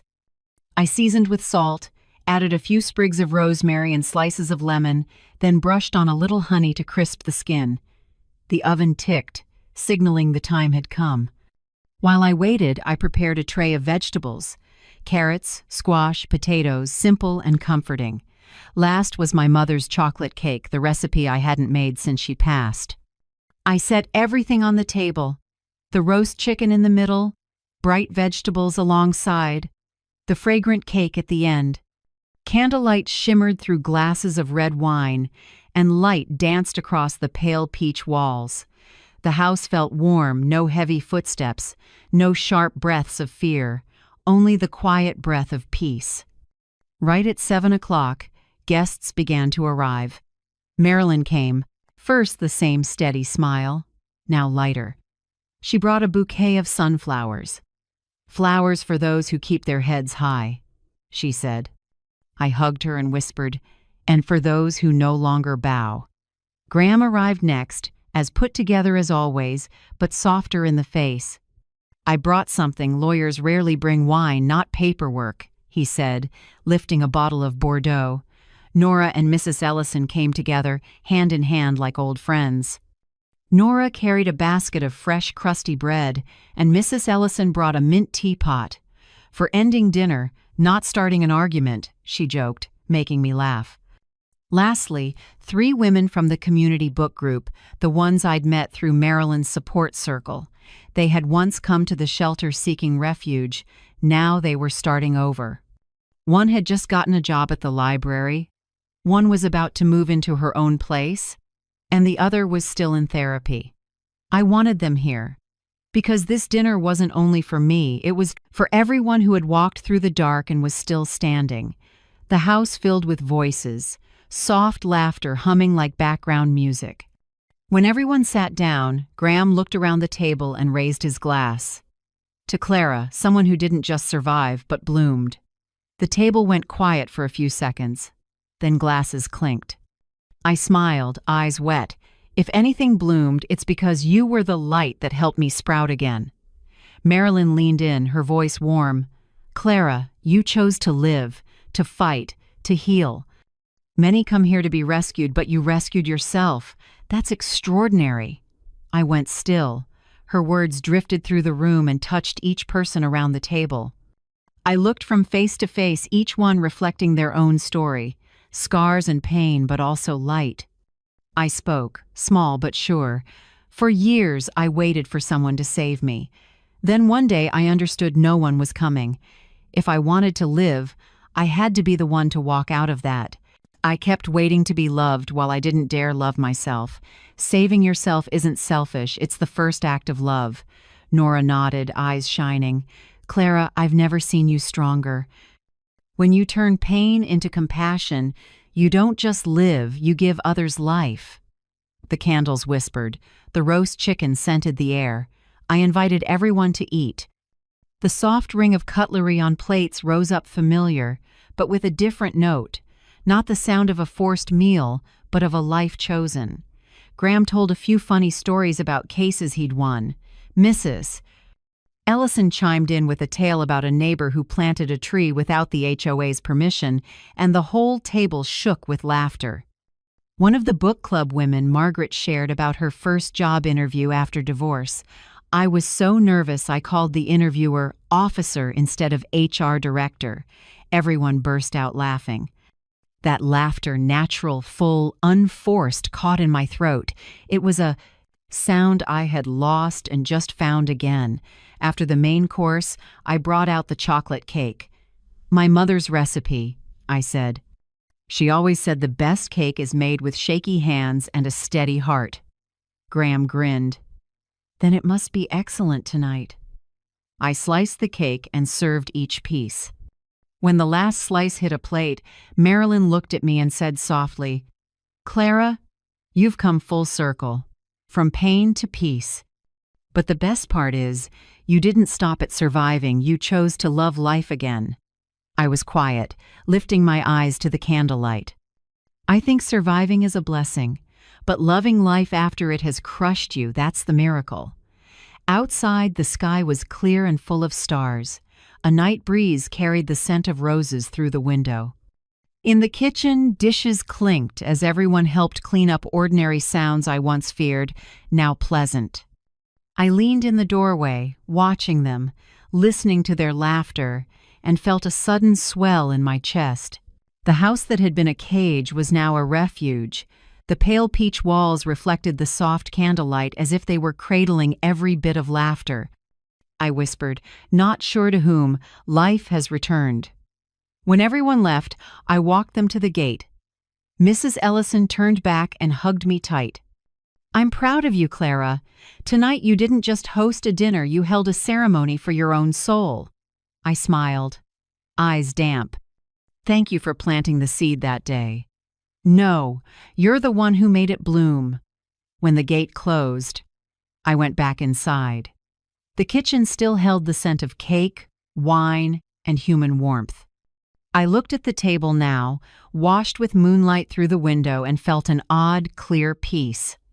I sat, poured a little leftover wine, lifted my glass, and whispered to myself, to peace, to those who walked through the dark, to me.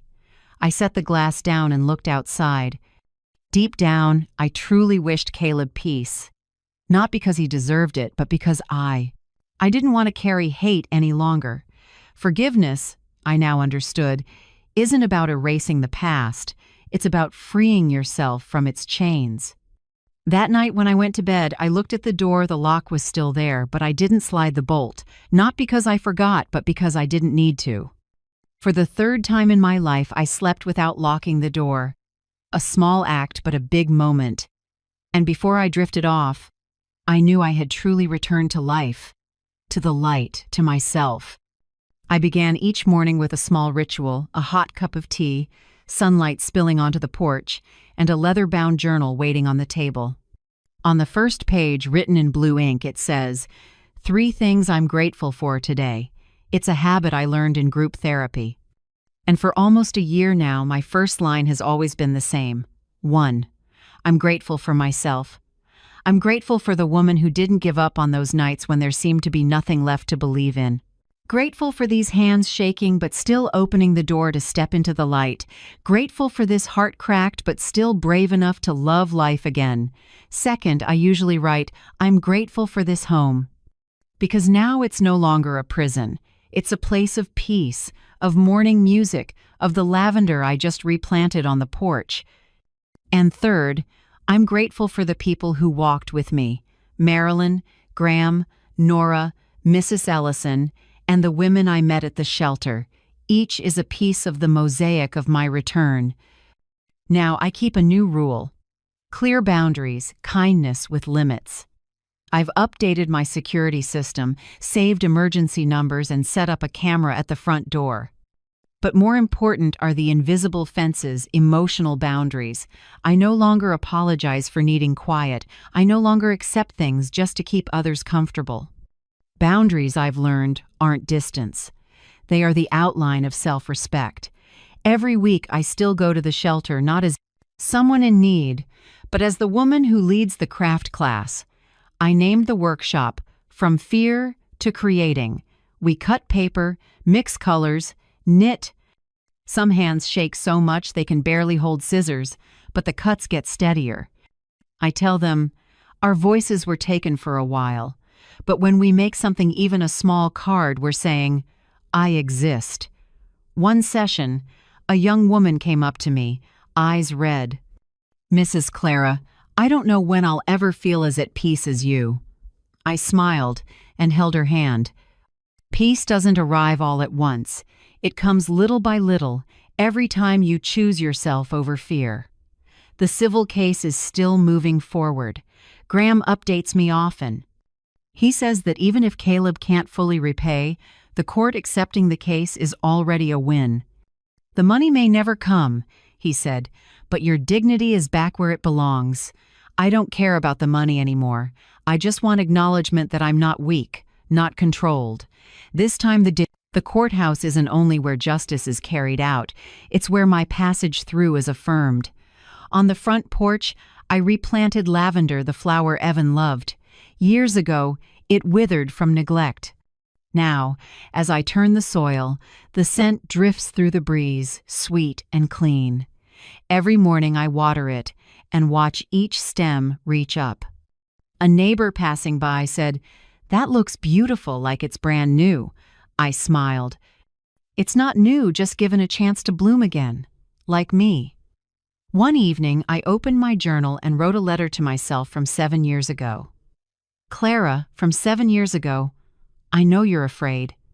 I know you think silence will keep the peace. But silence doesn't save anyone, it only makes the dark bigger. One day, you will stand up. You will find people who believe you, and more importantly, you will believe yourself again. When that day comes, you'll see. You were never weak. You were made to forget your strength. Forgive yourself for taking so long to see it. Clara of today. I folded the letter and placed it in a drawer, the one that used to hold bills and painful papers. Now it holds the memory of someone who survived and is living well. The next morning, when the first light came through the window, I looked around the house, everything bathed in sunlight. I understood something I couldn't have 7 years ago. Freedom isn't a destination. It's a habit. Freedom is making tea without hearing a shout. Freedom is opening a window without fearing footsteps. Freedom is laughing without looking around first. And freedom is choosing, each day, to live a little more with gratitude and courage. I set a pitcher of lemonade in the center of the table like Evan and I used to do whenever we had company. But today, it wasn't for people who scared me, it was for friends who made me feel warm. I added a few mint leaves, and the fresh scent spread through the room. This house once witnessed my collapse. Now it witnesses my return. I went out to the porch, sat in the wicker chair, watched the wind move through the lavender, and listened to children laughing next door. In that moment, I gently closed my eyes, took a deep breath, and said to myself softly, just loud enough for the breeze to hear, I'm here. I'm alive. I'm free. If someone asked me now, what changed your life? I wouldn't say the law or the help. I would say, it was a choice on an ordinary morning when I decided not to endure anymore. Freedom, I learned, begins with a small choice, the choice not to be silent. And I know someone hearing this today may be in a dark room like I once was. I only want them to hear one thing. The light doesn't disappear. It's just waiting for you to open the door. Thank you for staying with me to the very last lines. I don't know where you're listening from, maybe a small kitchen that smells like morning coffee, or a quiet room late at night. But if anything I've said made your heart stir even once, please leave me a small sign, a comment, a hello, or simply the name of the city where you live. Because somewhere out there, someone might read it in silence and find the faith to begin again. If this story touched you, please tap like or subscribe. So when the next stories of courage, healing, and freedom are told, you'll be there again like an old friend returning. Every comment you leave is a small light for those still lost in the dark. From the bottom of my heart, thank you for being here, for listening, and for still believing that freedom, even late, always finds its way home.